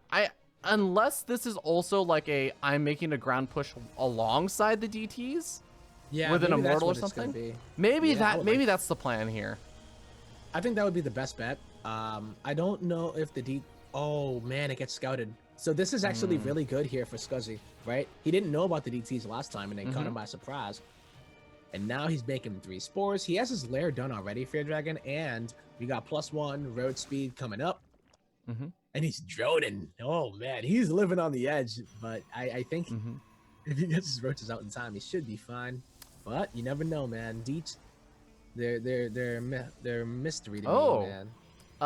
Fast Templar Archives here from Iceman. So maybe just gonna, you know, I think in these situations when the Dark Shrine gets scouted, there are a few ways you can play this out. One of them is that you do a light commitment of DT Warpins. And, I actually don't like as much turning them immediately into Archons. I actually really like just poking forward and even just leaving a DT over by the 4th base or something to snipe off drones and then escape out of there if, like, you start getting chased down. Stuff like that, I think, can be really, really nice. And then you could just use them to control the map a little bit and keep your opponent in check. And then just go for a really fast tech up into Storm or something. Something like that can really work out. No, I agree. But I feel like, he's doing, the Archon drop just off of a lesser economy than he could be at. And I feel like Scuzzy, he scouted it. And man, this scouting is a lot better this game. And I mean, maybe it's easier to scout on this map, but like, man, he looks way, way more solid here. And now we're going to get to see Scuzzy, show us what he really got. Oh man, Spore Crawler reburrowing. The Spore. Yeah. I love it. Saw the Warp Prism a little bit in advance, and that Warp Prism does not have a lot of space to run to. Archons are going to be important to try and zone back this Queen, but the Hydra Den is also done. 2 Hydras are out of the map as well. All right. Oh my god, that's not where you want to fight those Archons. No. Okay. Spore Crawler positioning. Got to be careful, Mr. Iceman. There you go. Get that out of there. All right. But just going to recall it out. Because he was so greedy behind it, and he's going to get away with it. So... yeah, this is going to be a very, very difficult game for Iceman. He didn't get much damage done with the Archon. Did he get a drone? No. Maybe 1? This is rough. Just a few lings. That's all it really was. So you're about to see the power of the swarm coming up here, man. 70 drones without being contested. Yeah, the only real hope here I think that Iceman has is that the Archons are going to be able to buy time and buy space for the Immortals and the High Templars to do the big damage here. And if Scuzzy Yeah. is not microing as well, that's how I think Iceman comes back in this game. But I'm with you. I think Scuzzy has just had so much time and so much leeway chilling. to macro up. Yeah, too much leeway almost. Even getting the 4th base, we are seeing almost a max out from Zerg before the 10-minute mark here. And yeah, the Archons, yeah, they're going to try to get something done, but he sees that Overseer. Okay, that might not tell him much, but he's like, okay, what the heck is going on here? Oh my god, he's now he knows. pulling back for the Warp Prism now. Might ambush it. Oh, no! Oh, that's 2 Archons in the Warp Prism. That's Add brutal. insult to injury, and you were talking about the Archons being like a staple. I mean, they're For one of the defense. few power units that are going to be here. Oh, this is going to be so hard to hold. Dude, he's about to max out Fear Dragon by 9 minutes here. That's Scuzzy. crazy. Yeah, with Roaches and Hydras too. And I Yeah. think they might already have the range upgrade. Yeah, this is oh man. Okay, tempo. I'm very worried against the Protoss. There's one way I see this working. Feed back the Overseer, Warp and Stalkers, right-click Yes. those Overseers down, and then use DTs, but you're still DTs. going to lose your 3rd base in the meanwhile. You will. I love the fact that he made 2 of them. Scuzzy made 2 Overseers here. But look at the power of the Swarm, guys. There's so much Zerg on the dance floor right now that the DPS, yeah, from the Immortals is great and all, but there's more where that came from. Here we go. Storm goes down and gets a good amount. That's a pretty good storm. Those are Dude, pretty 2 of amazing them. storms, but all of the probes are still going down to just a few of these roaches. Yep. And even with the storms, that like the best storms you could ask for, if you lose a 3rd base, you still end up in a worse position. Yeah, but the 2 Immortals are alive. There's no Warp Prism to help them out. And the Hydra DPS, even +1 done here for Zerg. Yeah, this is too much Zerg right now. He's going to continue to rally units. All he's doing is making units. He's going up to Hive right now. Yeah, this Immortal is putting in work. I got to give it up to this Immortal. 8 kills, putting in the work. 11 kills now, yeah. Even with the cleanup over here, though, like you were saying, all the transition points are there. If the Hydras turn into Lurkers, there's actually no Observer out, and the last thing Iceman wants to do right now is have to make a non-attacking unit at a time where I think just really, really needs units to either help defend or go on the aggressive. Yeah. All right, well. Ooh, losing the 3rd, it does sting a bit. He's not down in as much army supply as I would assume he would be, but like you said, the Lurkers are going to pose such a threat. The Spire coming up too, like he could get greater, greater Spire, go for Broods. He has like the world at his fingertips, and his creep spread is actually looking pretty okay too. So, yeah, this is a rough position if your name is Iceman. I wouldn't say winter is coming, but you know, spring is right around the corner. I think it's already spring technically, but yeah, thanks. Well, there are the Lurkers. 10, 11 Lurkers being made. Yeah, this is the screw you number of Lurkers that I see from Zerg players. It's like where you say your army is invalid because even if you have detection for this, I'm just gonna walk up to your army, burrow, and then it's just gonna disappear if you stick around. Yeah, it's like that DT thing you were talking about, right? Where you just have so many of them. Yeah, man. I mean, I guess the saving grace here for Protoss is that the Lurkers don't have their upgrades yet, so they're not gonna have like the Ranger, the quick burrow. Yeah. But once they burrow, it's gonna hurt. Ooh, multi-prong attack. It is gonna here. hurt. You know, the funny thing is, a multi-prong attack is one of the few ways I can see, you know, a bad engagement for Sukazi, because you know the Zerglings on the north side get caught in like a wall or something, they can't break through. The Lurkers get jumped on from a weird angle, and some storms or something come out on the rest of this army. Like, I can see Iceman defending, but I think the army joins together mostly outside the Lings, and this is getting tough. It is really rough here. Storms are gonna try to zone out some of those roaches, but that 3rd base, there's really nothing to deal with these Lurkers at all. I think the Observer just about to finish, but there we go. Storm. Oh, they're all again. the Lings though, running into the main and the natural. Oh, insult to injury here. Yeah. Iceman getting iced. Oh my god, just right clicks down the natural expansion nexus. Doesn't even care. Wow. Nope. Hey, you know what? He fully committed to it. He said, you know, I'm gonna get this nexus, and that's exactly what I'm gonna do. That is true. There was a full commitment there. Oh no, Lurkers getting on top of the High Templars now, as those are the only units in the front left. Okay, well the Lurkers do get cleaned up. However, you might have lost every single nexus, but you did kill the army. Yeah. Oh no, Iceman doesn't even have enough time to build another Nexus too. Yeah. Wow, he killed every Nexus. Yep, GG. Hot damn. Well done. And Google YouTube takes that final game. Series was already decided, but it was a really cool game and very, very well played by our Zerg player there. Gets that nice little revenge against He got revenge, Iceman. yeah. All right. Well, ladies and gentlemen, that does conclude the championship series side of the broadcast. We do still have one final match. That's going to be Star Fox versus Yankees on the collegiate side of things. This is not going to be that team match that we were doing before. So don't go anywhere. You're watching the CEA. We'll be back in a little bit.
Welcome back, ladies and gentlemen. We're going to be moving into game number 1 of our next series.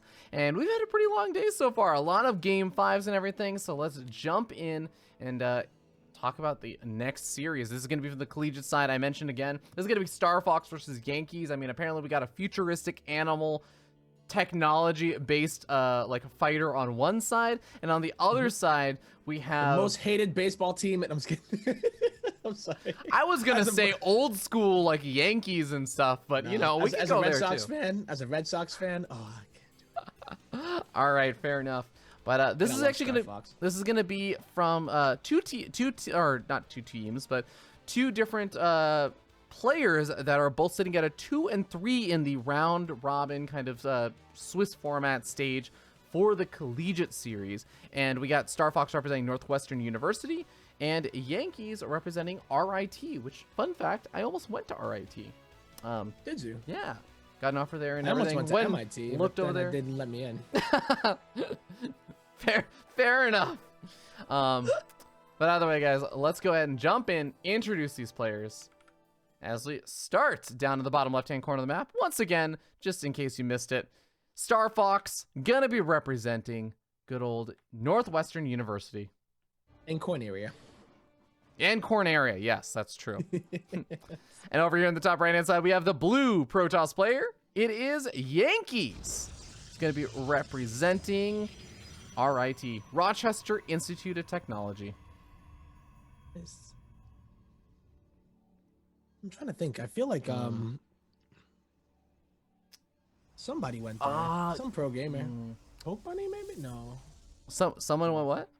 Oh, I'm trying to think of someone that went to. Yeah, I think Poke Bunny went to RIT. I think that was it. He either went to RIT or he went to RPI. Oh, he went to RPI, I think. Gotcha. Yeah, Rochester Polytechnic Institute. We'll there start we with go. Rochester though. Oh no, Rensselaer Polytechnic Institute. Sorry, never mind. Yeah, Never mind. I remember because I actually I went and visited both of them, so I always mix them up in my head. Yeah, but yeah, actually, Ranish in the chat is actually even saying, I missed one of the best and easiest puns ever, which is just Iceman should mass air units, given his skill of piloting them, because Iceman and the really great movie that everyone loves about flying. Yep. Hitman is it? Superman. The superhero Iceman. No. The guy with the sick. Oh, the Hitman. I'm actually blanking on it. I know it's like Tom Cruise, and Google that. I know his like co-pilot was Iceman. Top Gun. That was it. Top Gun. Yeah. I was like, this is really gonna bug me. Goose, Maverick, and Goose, baby. Yeah. Iceman. Apparently they're doing a reboot. I heard about that, but I'm not very hopeful about it. I don't know, but yeah. I actually feel like a lot of the old school movies, especially like if you were tasked with replacing like peak Tom Cruise, my God, good luck. Like good luck, right? Tom Cruise, like he's just one of those actors. Like I think in my YouTube recommendations, the famous scene from A Few Good Men came up, and I rewatched it. I'm just like, God, this is just so good and so timeless. Who could actually replicate Tom Cruise? I feel like very few people could ever. No, like that is why he is so famous, right? Yeah. He just has the energy about him, man. Speaking of energy, too. Speaking of energy, though, we actually have Protoss players. Yeah, and we have a sentry already made over here for Yankees, which, funny enough, is not cutting the number of units or other like stalkers and stuff that Yankees has. They both actually have. I mean, stalker sentry versus double stalker, and the thing is, yes, Star Fox is gonna have one extra stalker, but the stalker sentry opening is kind of that middle of the road style thing. And as long as you get it back up into your main base and you have these other two stalkers pop out, you should be totally fine to push this back. Yeah, it's safe. It's very safe, and allows you to take your expansion a little bit earlier if you're not getting pressured. Yeah. Almost actually gets the opportunity to jump on those stalkers there and maybe get a pick off. But yeah, like you were saying, fast Surprisingly expansion. enough, though, Star Fox got his up first. Oh, no, he is the one that, my bad. Yeah. Star Fox got up the expansion very, very quickly over here, and is going to be adding on a Gateway, a Forge, and a Twilight Council. Wow, a lot of greed coming out here from Star Fox. Yeah, what do you think of what's a good opener here? Blink? Well, this could be for Blink or something. I mean, I do feel like most PvP mid games ultimately move into one thing, and that is Charge Lot, Archons, and Immortals. Yeah. So Blink is possible, but I really also, if you're gonna play greedy, go for broke. Get up Charge. Just get it. Yeah. He canceled it though. I agree though. Charge. Going for that army. He's already making Immortals too. So. Yeah, and remember this is all off of just 2 gateways for now. Yankees is going to be going for a Robo Forge. Okay. PvP is just such a weird matchup because there are so many ways that you can like lose the game instantly. Yeah. Like that's honestly, that's not even like my words. That's no. It's like pro players even feel this way a lot of the time. So many ways. So it's just one of those matchups where you have to be very, very careful. There's a lot of subtlety to it, and that's why hallucinating Phoenix Scouts are very important, keeping those sentries alive. And then just like your army composition. You could feel like you're actually just ahead for 80%, 85% of the game. And then just like a weird angle, or you weren't in position for a Warp Prism drop or something, and just the game instantly snowballs in the other direction. Like it can be very difficult, and if you lose an engagement, it can feel very, very punishing. It feels incredibly difficult to replenish a lot of those power units. So PvP can be a frustrating matchup if you're not experienced with it. And if you are experienced with it, you'll actually you won't feel frustrating matchup. Yeah, too. It's actually it's more frustrating, according to the pros. I wouldn't actually put it that way, but I think it's less frustrating. But it still can be a very tense situation for a lot of people. Yeah, I've always wondered, like, calling Zealot Archon Immortal fights been one of my big difficulties, man. I understand the upgrades and whatnot, and if like the Zealots run into Archons, but I've never really been able to be like, okay, unless he has like an overwhelming amount more, to be like, oh yeah, like I can totally call this fight. It's so hard for me. It is really tough. Honestly, like I actually did like a training program for myself. I got a bunch of PvP games and just sped up to the main army fight. And then I kind of looked at it, paused it, and I'm like, I think this player wins. And then I would unpause it and see like if I was right. And it's really difficult. I think it's partially because there's a lot of micro involved for sure, but a lot of it is just like there's so many subtle things that get involved. Are the immortals? Are the immortals targeting down stalkers or other immortals? Are the archons absorbing a lot of damages? Like, what are the choke points like? Are the warp prisms safe? Like, how many warp gates are off of cooldown when the fight starts? Like, there's so many things involved in it. Yeah, is there a warp prism involved? You know, it's like sometimes. Ooh.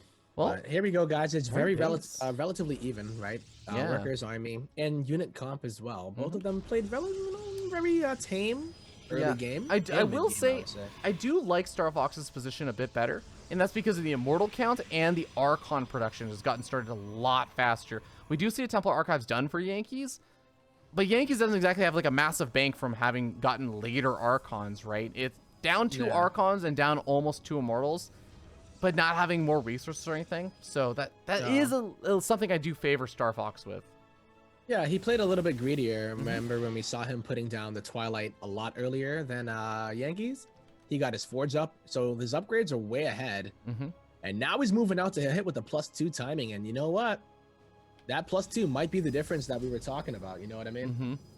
Yeah, +2 weapons is a big damage point breaking upgrade for PvP. PvP, so many units will get like a big damage breakpoint where they normally, and when I say damage breakpoint, basically what it means is that, for example, if you're killing a Zergling with Zealots, then 3 attacks with a Zealot will kill a Zergling that has even upgrades. But if the Zealot has more weapon upgrades than the Zergling has armor, you kill it in 2. So that's a damage breakpoint. You just kill things faster. Yeah. Oh boy. Well, here we go. That angle of what you're talking about. I feel like Star Fox trying to get a better angle, but he does have that +2. And the feeling confident though. Yeah. Oh my god. Funny enough, I actually feel like better army there for Star Fox, but loses an immortal at the very beginning of the fight. Now the Force Fields are going to do absolutely nothing here. Guardian Shield is going to be very important, but this is what I was talking about. Now the Archons are going to be able to tank so much damage and start to force Yankees back.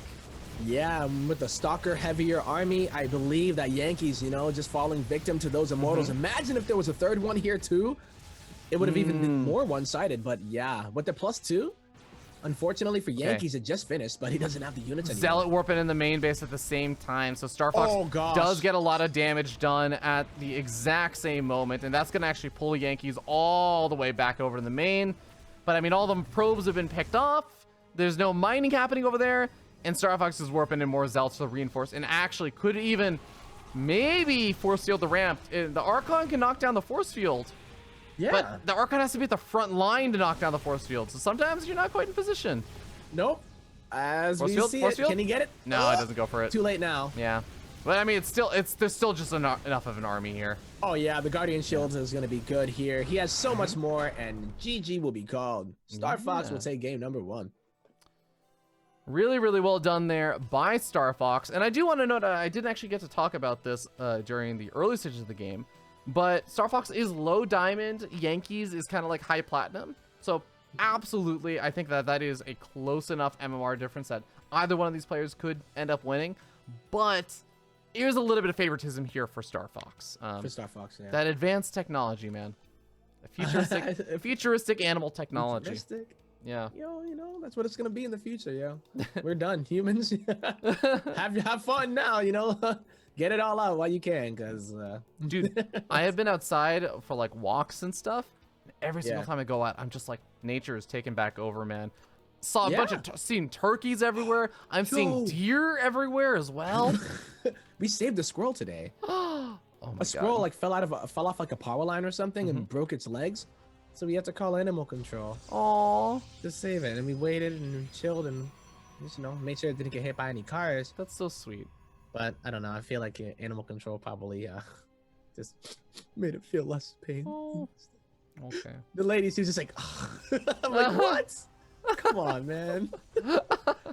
Like this happens every day. Like, oh, another one. Yeah, Goddamn God. squirrels. I don't know, man. Animal control have an interesting job sometimes. Yeah, I feel you. Yeah. Everybody's bored. They're just like, oh my god, my cat's going crazy. Yeah, man. A lot Let of me people. control it. Dude, I actually feel really bad for people with dogs right now because I'm like, if you have trouble, if you're in a populated city and you don't really feel safe going for a walk with your dog, like, man, what do you do? What do you do? Dogs do Yeah. not tolerate just being inside all the time. Oh man. Luckily, we don't live in Boston, like that area right now. We're closer to like New Hampshire. But yeah, I've been taking it out a little bit more. Now, I do quickly want to note something about the opening of the last game. I think Yankees actually got a bit of a later kind of wall-in gateway in that first game, which sometimes can leave you a bit susceptible to like a depth run bys and all that stuff. This time he is gonna go for the more normal opening here. Okay. Yeah, not a massive difference or anything, but then we also have Star Fox kind of doing the delayed rally onto gas and stuff. Same thing for Yankees. So both these players actually just going to be doing some very, very normal things. I just want to interrupt you to tell you that nothing is really crazy. Thanks, Barbie. I thought for a moment something else was You don't about to care about happen. the squirrels, man. Yeah, man. I'm just like, God, Tempo, you gotta talk about the squirrels every week. Like, Give it a rest. Good. Ay. Driving me nuts. pew, pew, pew, pew, pew. Pew, pew, pew. The memes. But Squirrel yeah, you're jokes. absolutely right here. Oh, actually, double stalker versus stalker sentry again. Yeah. And actually from the same players again as well. Yankees was the one that did go for the Stalker Sentry. And I feel like if you're not in Grandmaster League, and this is not always true, but if you're not Estrella, yeah, if you're not don't go like double sentry. well, yes, that I would agree with. But I feel like it's far more common, and like I feel this way a lot of the time, like where if you're below Masters, I think far more players have singular builds that they tend to do in like per matchup. So Yeah. if you see someone do something one game, there's a decent chance they'll do it again the second game. But ooh, look at the shield battery here from Yankees. This might be a bit of an adaptation from that first game where the two stalker pressure came across the map and felt a little worried. But honestly, that actually does leave you a little bit more vulnerable here to the two stalker pressure.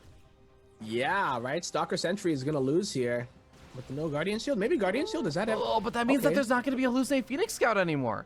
I actually No really don't scout. like the guardian shield. No, and he backs off too. So, and he knows that there's no nexus there, right? So he's like, okay, cool. Yeah. Is that off? No, that's on. I think. I hope. Oh, warp gate Looks on technology to is a lot slower over here for Star Fox. I think it's Yeah, an Star extra Fox 1 or 2 decided- chrono boost. What did he do? And +1. yeah, but He's greedy. I like it. yeah, I also feel like Yankees may have used like an extra chrono boost or 2 on warp gate to try and get something out, and maybe he's gonna try and go for some kind of push in or something. Yeah, I mean they're equal on workers, so I'm wondering if both of them use their chrono boost on other things, but it seems very no. It looks like Yankees has actually stopped this pro production. Just a second, got his Stargate out, but dang man, his Nexus is so much later, Yeah. much later, and he's going for a build like a Stargate, which is a little bit more conservative too. And it's a Phoenix, So- not even an Oracle as well. So it's not. It has to wait until there's 3 to 4 or sometimes even 5 before it can really get a lot of damage done. Like a single Phoenix can't move across the map and do anything. Tempo. You need at least 2, but usually you want at least 3 to try and one-shot those workers. So it's gonna take time, and it's already been scouted. So that gives Star It got Fox scouted time. immediately. Yeah. Yeah. Star Fox time to Beautiful probably scouting. go for Blink or something. Yeah, he basically is chilling. He's gonna go right into the Templar Archive Oh, wow. again. Okay. So he's feeling pretty safe, right? He has all of his units over in his main. He has 2 stalkers by the Nat, but like you said, the Phoenixes are not gonna kick in. Like he has a lot of time. He knows he's safe. There's Yeah. really nothing that can kill him right now. What is the plural of Phoenix actually? I don't Is know. Phoenix the plural, or is it Is it just Phoenixes, Phoenix? or is it Phoenixi? I Phoeni. think Phoeni. Peas. What? Peas? Just- Wait, hold on. I missed that joke. No, it's no joke. It was just literally what the name Phoenix starts with. and Oh, instead of peas. and like in Britain, pounds, like the currency, Yeah. they just call them peas, yo. I heard they call them kilograms there. Oh,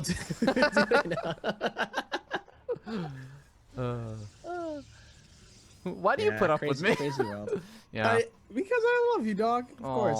So How do you put sweet. up with me? Hot damn. You're pretty easy I'm to over put here. up with, man. You're up Yeah. there on the list of people that are like very easy to put up with. Easy to put up with? Yeah. Is there like a ranking?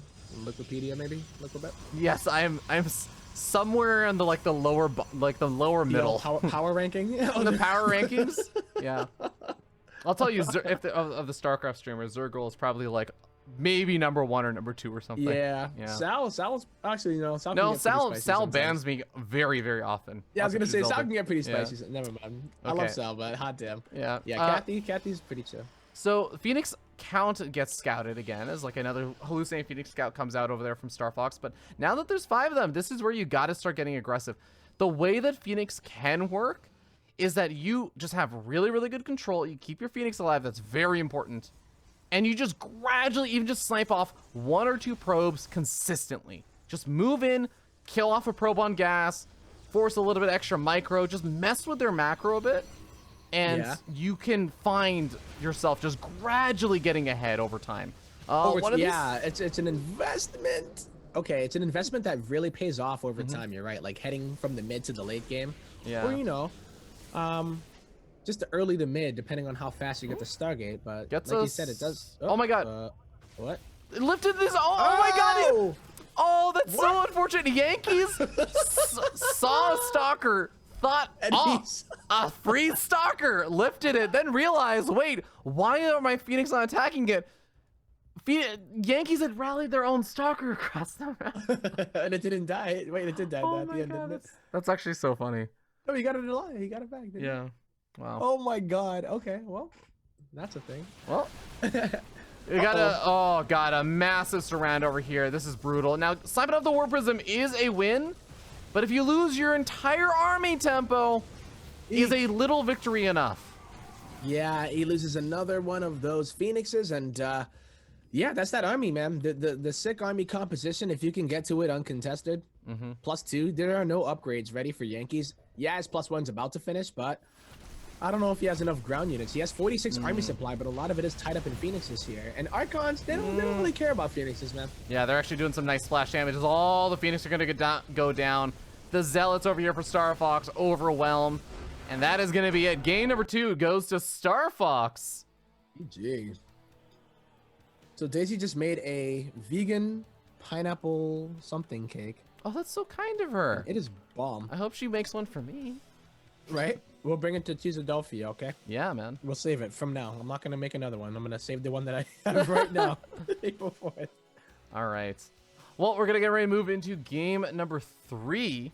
As what map was that again that we just saw? That was I forget that the name of it. Nightshade? The dark one? Nightshade, yeah. Yeah, okay. Cool. Yeah, we're hopping into Simulacrum for game number 3. Oh, this is the name. Yeah, this is Simulacrum. Simulacrum. Simulacrum. Oh, actually, you know what? I had it from SC2 Unmasked and SC2 or Rank for the Win and stuff. That who was it? The Yankees was actually in like high platinum in Okay. diamond now. Actually, when these games are played out, got that diamond border nice. and everything. Get So it, well son. done. Good job. Wow, Nice, Yankees. nice job, Yankees. Yeah, I'm No, proud of. no, I'm proud no. of you. As a Yankees. Red Sox fan, I cannot agree with that statement. You know, it's okay because I already have the soundbite now of you saying, "Yeah, good for you, Yankees," and now we can just clip that out of context. Whenever you want. Yeah. No, don't do this to me, man. Exactly. You got me finally. After all these years, Fear Dragon. I finally have the blackmail Figured it I've out. always wanted. Now I don't have to put up with you anymore, Kwame. I am a black male, I know. Oh, Lord. I'm not going to touch that one with a 20-foot pole. All right, guys. We got a PvP coming here on this map that I don't know how to pronounce. Simulacrum. What is this strangest but still potentially accurate pronunciation you can think of for this map? What's the simulacrum? Simulacrum. Simulacrum. Simulacrum. Simulacrum. It sounds like Simulacrum. someone that you know how like I know this is very common for Spanish speakers who come Yeah, I to was gonna think America or that's what I was something, thinking. or like Yep. you know people who speak like Hindi or Chinese, where they kind of do like they alternate between words, where it's like Yeah, we C do that in and they Ghana. use like And SEE, like C and yeah, you're pointing out and you're like mulacrum in some other language mullah or something. like money, mullah. Mullah's money, right? Mullah. Mullah. See, mullah crumb. Crumbs. Like, See, your money is disappearing in the stock market right now. Look at it disappear. Look at it. See. Look at me. Look at me. Look at me. I am the captain now. I'm the captain now. Yeah, we do that in Ghana too. Like we're Yeah. I think it's common across a lot of cultures. yeah. You know what? I don't know any other languages very well though. So I don't know, is that just something that happens with people who speak other languages but then they speak like not just English, but if English, someone but- kneon French and then they also learn Spanish, would they do yeah. that same thing and alternate between French and Spanish? I don't know. You know who we need to Probably. ask? We need to ask Hajin's son, who knows Korean but not just English, but she also knows German? French. I think she French too? knows French Does she first French? and then knew Korean. Oh. So that would Yeah. actually be interesting. Does she swap between Korean and French? I never thought of that. And another thing, you know, they say like when you know certain languages or if you have a native language, do you dream in that language or not? Right? It's like, well, Yeah, you know, I know like one of the things I always heard was that you should think out, like when you think your inner thoughts, you should try when you're learning a new language to think in that language. Oh no, this is actually a really scary situation over here.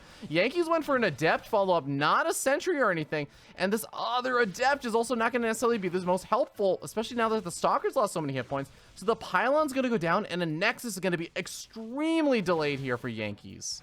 yeah, if there's one trend here, it's definitely been that Star Fox has been putting on the pressure in the beginning and delaying Yankees Nexus almost every single time. So that if they end up with the same army comp, which is maybe why Yankees went for a different one last time, but if they were to end up with the same army comp, it's just doing it from behind, right? It's like, Yeah. oh man. Oh god, it's so tough too when Star Fox gets the stalkers back far enough that it can also go for these adepts. Already picked off a lot of the hit points on one of them. These two adepts are made to move across the map, to do a little bit of damage and maybe play a bit of catch up here, but now those adepts just return home. Yeah. Oh, I really thought this pylon from Yankees was planning to do something, but looks like the probe just retreats back. Oh, did he see? Oh no, the he's Phoenix is gonna gonna leave reveal it! No. Oh, That's unfortunate.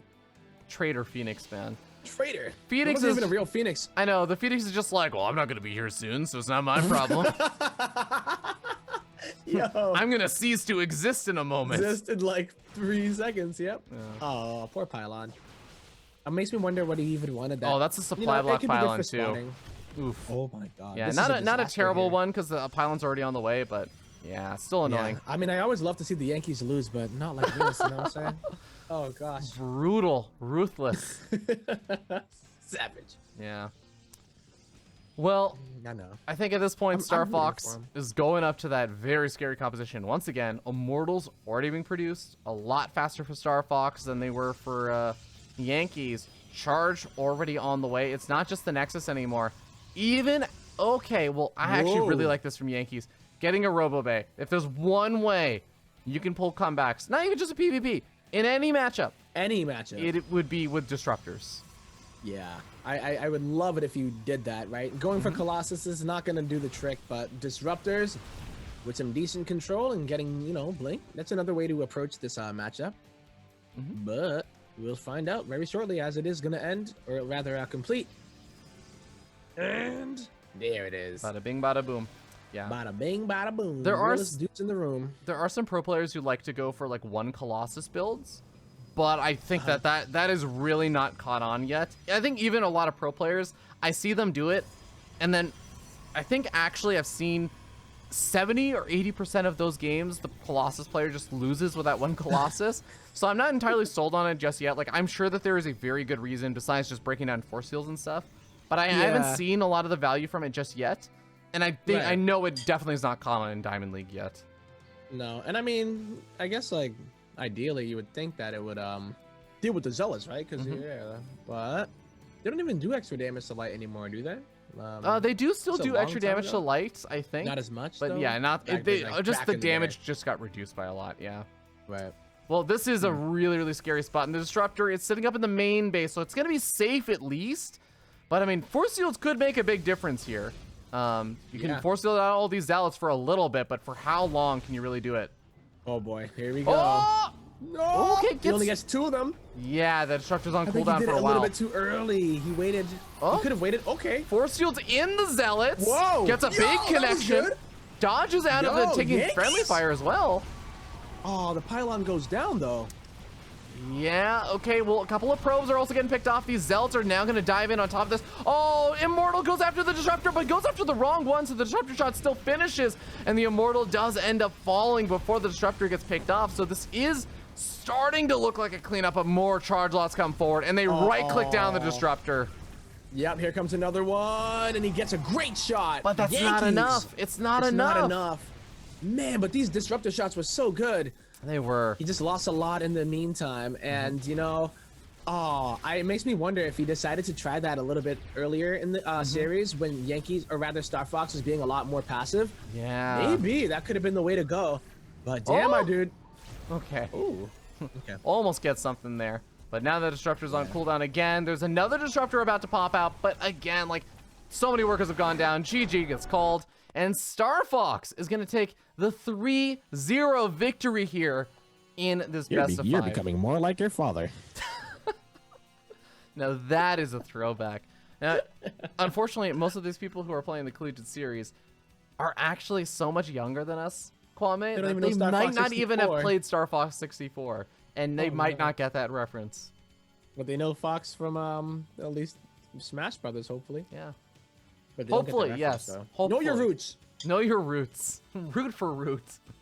Well, congratulations again to Star Fox, who was a little bit favored coming into this, but looks like really does have a solid handle on how to play greedy in those PvPs. So Northwestern University going to be represented well with Star Fox, and Yankees going to be going to a 2-4 Swiss format series score. So not entirely ideal, but you know, still has a chance to play again next week, and we'll see what Yankees can do there. Star Fox going to be sitting at a 3-3 score in now, and tied that up, and could just very well be on the brink of maybe qualifying for some of those later playoff stages if we can win that next week match as well. Can't wait to see how things play out there, and that is going to be it for us. So I want to do final little shouts. First of all, I want to say a huge thank you to Toby and Shopify for putting out the prize pool. All these players are not playing for just, you know, pizza money or, oh, let me afford a new graphics card and stuff. This is actually money that's going towards their scholarships. It's scholarship funds for $15,000 and stuff for first place and more, put up by Shopify. So thank you so much, Toby and Shopify, for putting up that scholarship money, paying all the way out to 16th place, I believe, as well.